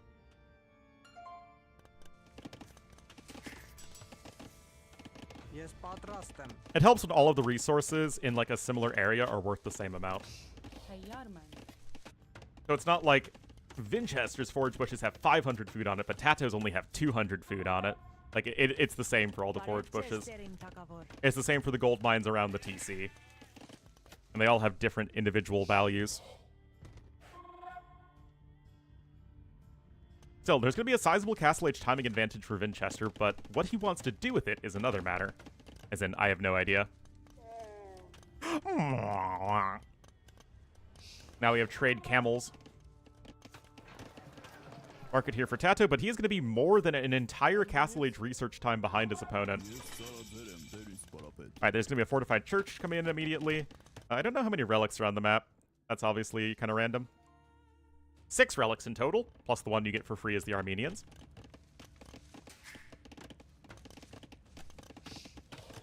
And there's TC number 2. Getting both eco upgrades, or at least Bosaw and Heavy Plow. And they big chillin'.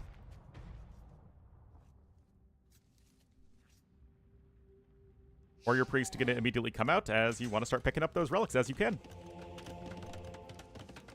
And with Armenian Bosaw, your eco is going to be in a very good spot. Why are those villagers derping out? We will never know. Stone buyback stonks? Most likely. Didn't he just do that right now? Differing speeds of gold. That would be very confusing.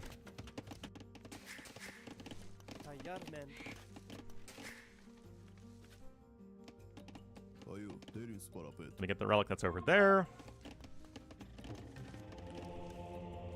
And these skirmishers, I think, are totally unupgraded. Yes, they are. So Vinch is not bothering with army production. He's adding in another TC here, and his eco is just going to be getting leaps and bounds ahead of Tato's.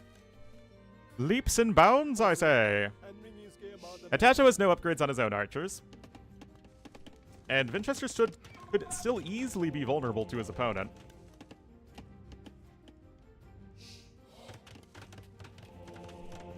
And it's actually going to be a monk as the second fortified church unit.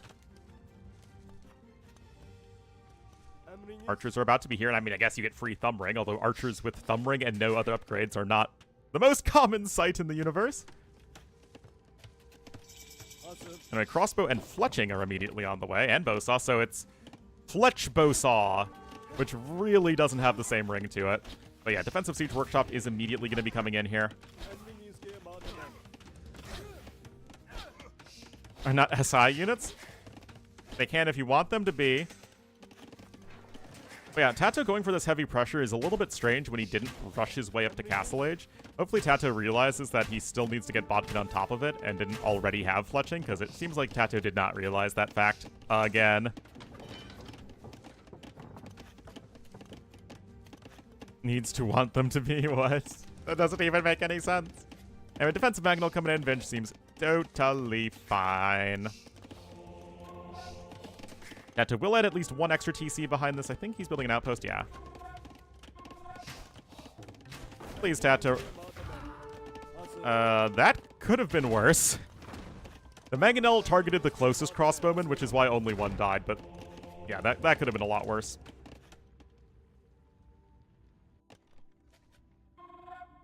That defines the standard. And what organization defines the standard units? Anyway, easy kill there. Nicely done for Tato. Gonna keep this pressure going.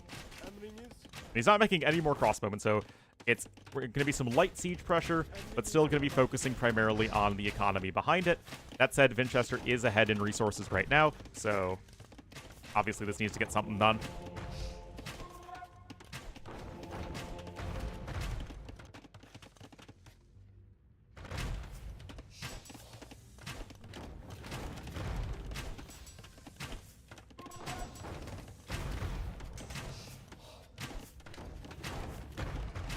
Up.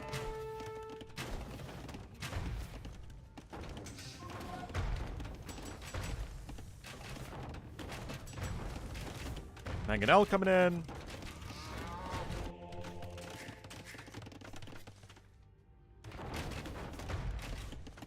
And still just going to come down to the Mangonel micro, but Tato obviously does have an advantage in it right now. Outpost helps a lot.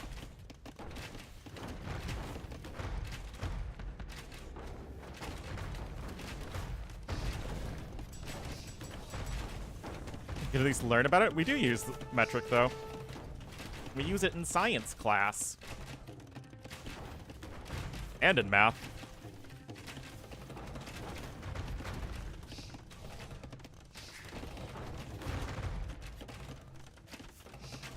Alright.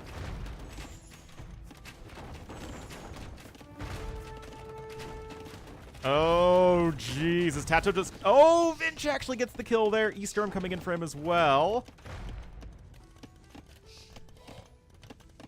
Tato making a scout cavalry.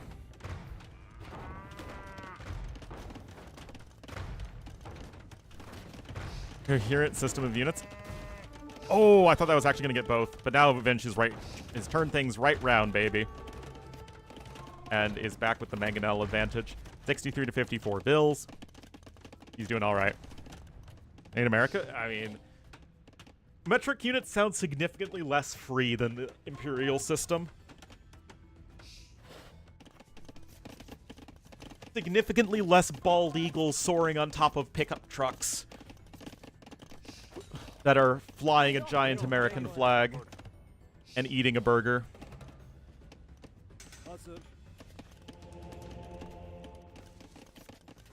It's nearly a bonus.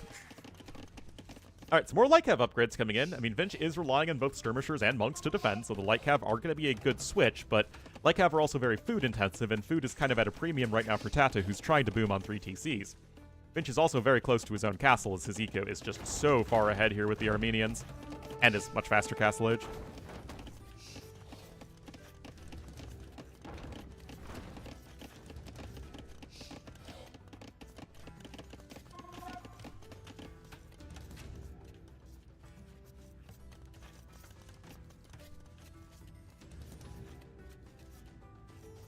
During ram trains.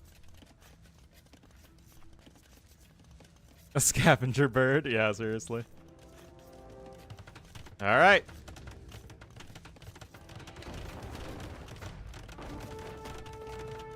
I mean, to be fair, the eagle is like the most common national animal.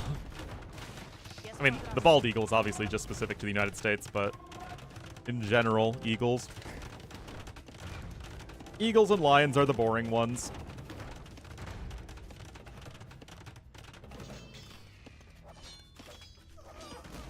Alright. I mean, all the Mangonels die, but at the end of the day, Vinch has the better macro. He's got the defensive castle up. He can go for some composite bowmen. The Kiwi is right...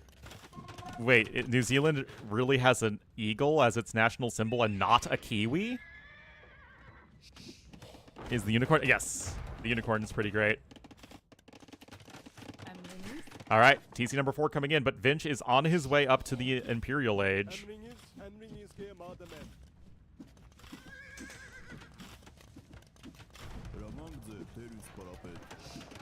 And even a 5th TC for Tato, oh boy. Here to extinction? Well, it's just, you know, the American way. Although, there have been plenty of conservation efforts, and I think the bald eagle population is doing just fine. At least it's not the turkey, thanks Ben Franklin. Even though I think America's national animal should be the American bison. Hard to get more American than that.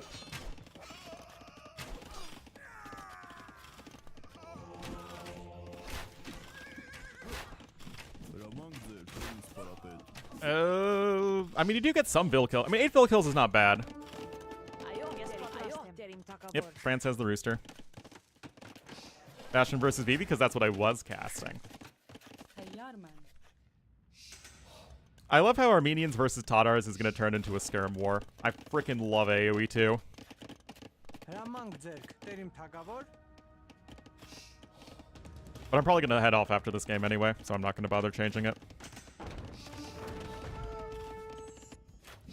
I am very tired, and there will probably be a lot of matches to cast tomorrow.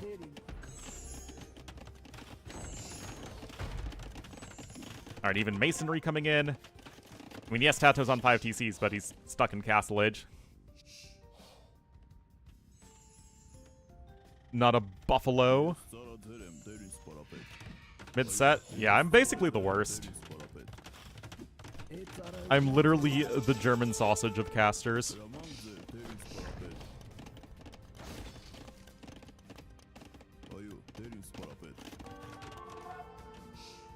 I feel so tired.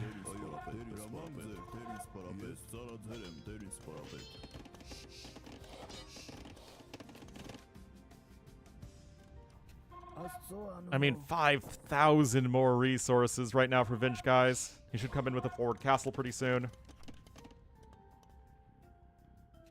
There's 2 guys countries, one that went to use the metric system and ones that went to the moon.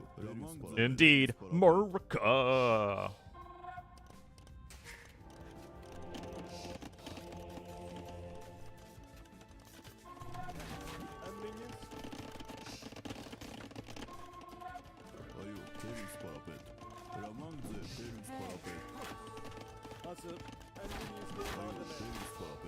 The moon you could have gotten.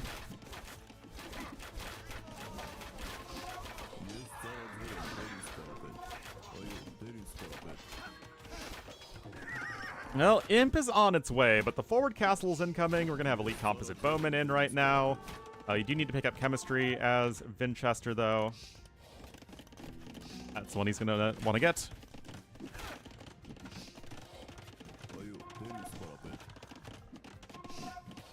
Can't believe it. That is freaking going, skirmishers! Counter skirms? More skirmishers? Probably more skirmishers. I definitely think it's more skirmishers, actually.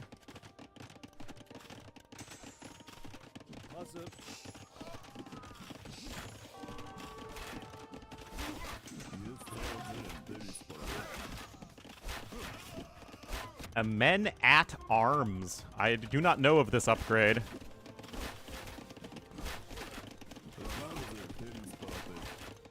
Honestly, this could be buying Tato time. It would be even more impressive if Tato was going for a gold unit, but of course he is not doing that. Did he really have a supplies command for civs that don't have supplies? At camp? I wouldn't be surprised. Although, Nixon did admit that we did stage the moon landing on Venus, so I believe Nixon. Well, at least Nixon's talking head. Not the rest of his body. The biggest meme tech? What is the biggest meme tech right now? Nomads, maybe? Atheism? Probably atheism.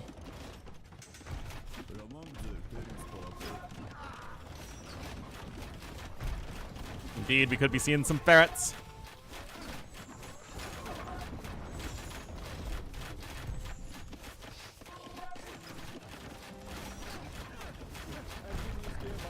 Swordsman transition is slowly coming in here for Vinch.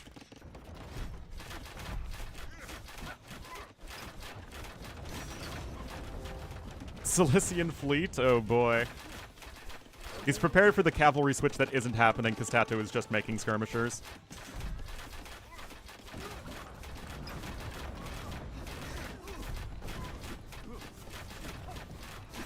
Champion coming in there, the swordsman queued up. Okay, now Tato's also going to start a CA switch. Yeah, he's going to make some demos most likely.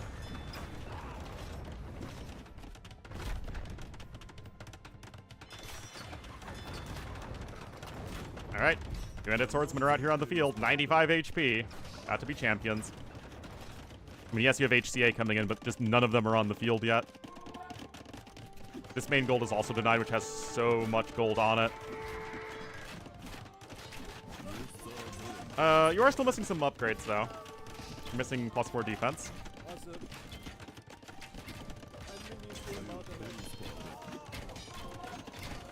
Pretty quick. Well, I mean, Vinch was just always way ahead in economy with his much faster castle age time. And also Armenians have a way better eco than Tatars do.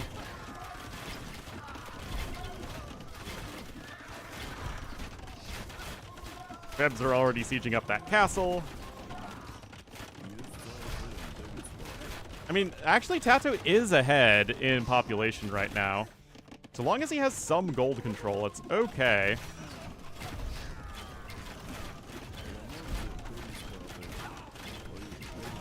But yeah, expensive units that are not named Cav Archers generally don't do well in the current meta. Now, of course, Tato is going for Cav Archers, and Tatars have very good Cav Archers, but unless you're really utilizing Keshiks or their stable options, obviously, they're generally speaking better civs at doing what you want.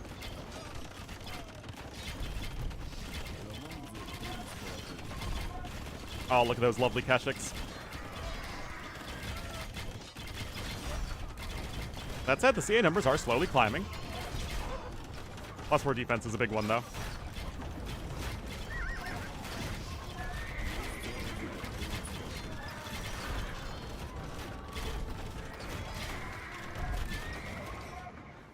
In late game? Yeah, those are kind of the opposite of what you want these days. There's heavy demo ship coming in. Still, Tato's taking a pretty good fight, all things considered. The reinforcement distance is much longer for Winchester. I mean, Tato has had a bunch of buildings here in the back of his base, but the castle still goes down. But yeah, Vinch does need to wait for his reinforcements to show up, as Tato's army is obviously much more efficient. Cav Archer Blob is very, very tough to get rid of.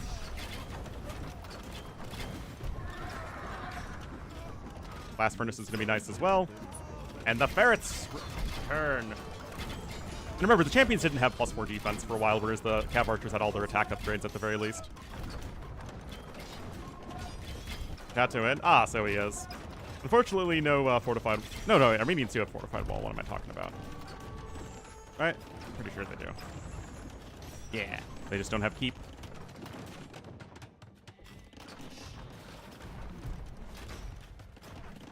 Elite Steppe Lancer coming in. So Tato gonna try and go for the steppies here. I mean, like I said, the late game army is a lot better for Tatars than it is for Armenians.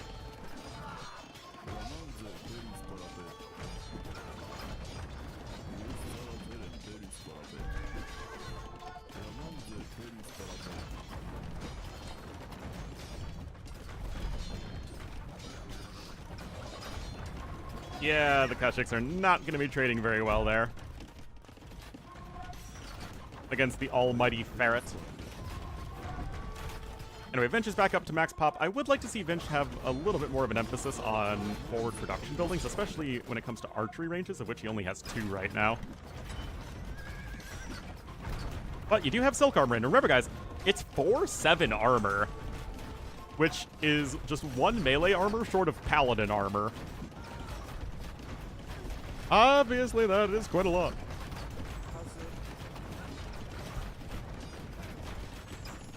Siege Engineers coming in. And Tato is still just trying to bide his time.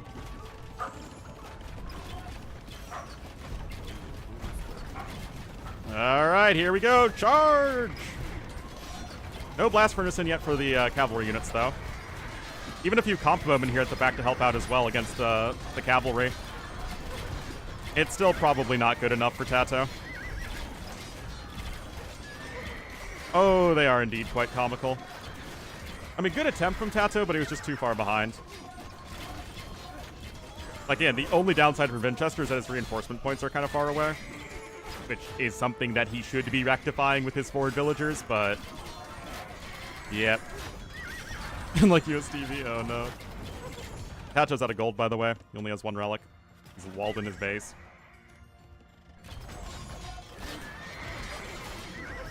He just needs to, that is to say, Vinchester just needs to get his units across the map, and he will be good to go.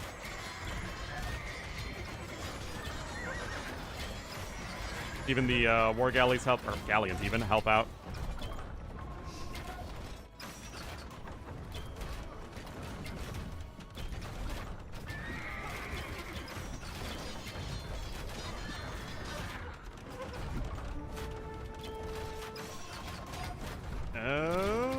Castle's getting a little low. I mean, the CA are trying to camp on the high ground, and they are Tatars, obviously getting that high ground bonus.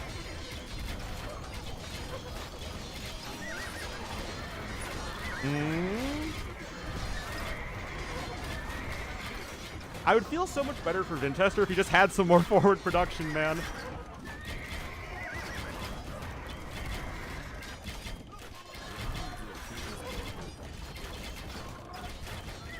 Castle has to scoot. Cavalier, what?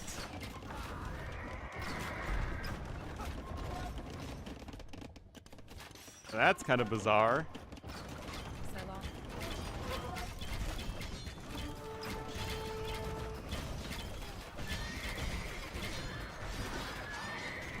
I mean, Vinch is still even ahead in resources destroyed.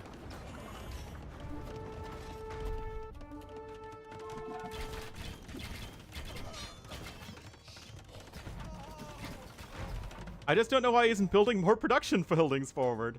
He's building some more, I guess, in the middle of the map, but why not, like, in this area?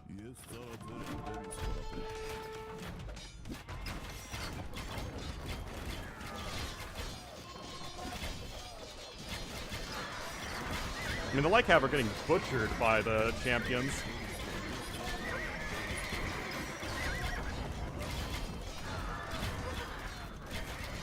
Okay, there's Blast Furnace about to be in. Still don't have Ring Archer armor in yet.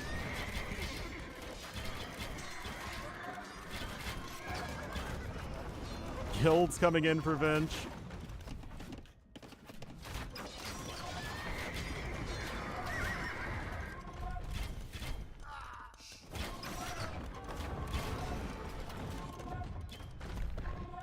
Just so much of Vinchester's population is in transit at any given moment.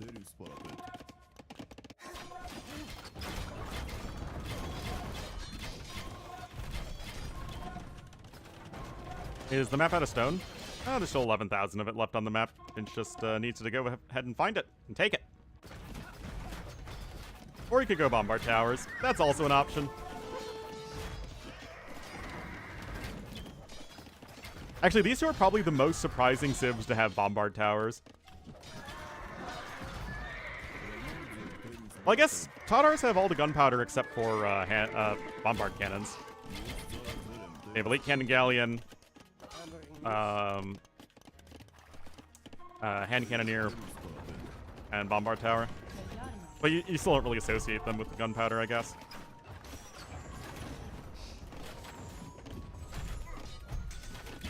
Anyway, 8k army value to 5.8k. I don't know if the Cavalier are really going to be that great, but it's... the eco difference is probably enough that it doesn't matter. Yes, the Tatars are obviously most closely based off of the Timurids, although they do include other entities as well.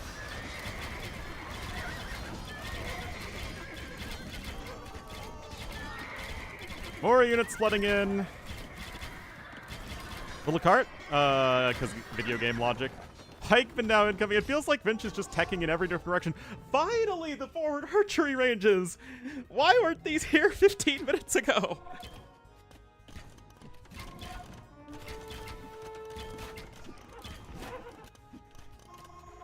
Whatever. I guess these units have escaped over here.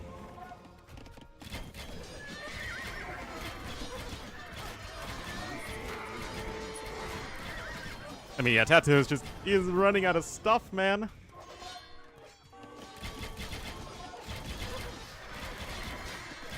Wasn't Europeans? Well, gunpowder was invented, obviously, by the Chinese and around the, I think, 10th century? 9th, 10th century? They used it mostly for rockets, though, hence how we get rocket carts and fire lancers and stuff. Bombard cannons and whatnot was developed throughout the Middle East and Central Asia, I believe. North Africa.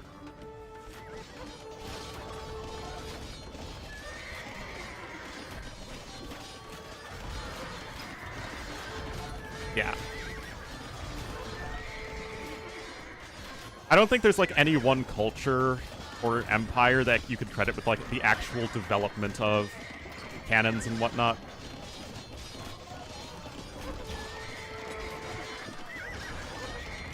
Guard tower. Dude, you literally have bombard towers.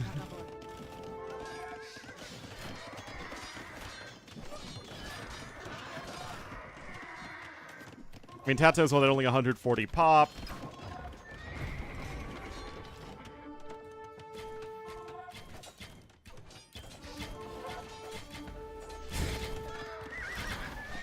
Oh my goodness.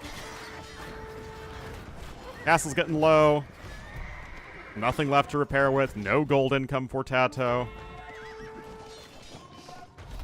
Oh geez, that Trevor's gonna go down, isn't it? Okay, castle goes down. Tato's on 0 castles. He's about to be on only 2 TCs. Fire towers? Well, fire towers, if you like built them in Imperial Age, would actually be not that great because of their short range. Like, the fire towers are so terrible against Trebs and bombard cannons. They just don't do anything. Now, Castle Age fire towers, now that's a different thing entirely. Yeah, but usually rams aren't the problem when it comes to losing buildings in Imperial Age.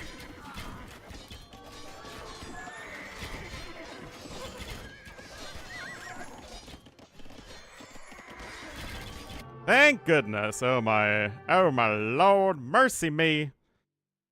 Bench gets the W there. Just so comically far ahead in resources. Especially gold.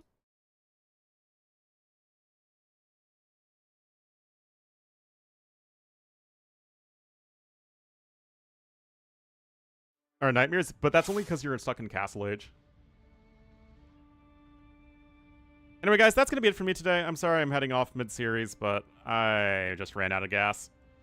But I'll be back tomorrow. I'm sure Quintessential Cookout Round of 8 will start tomorrow. They'll just need to figure that out. But thank you guys so much for watching. See you then.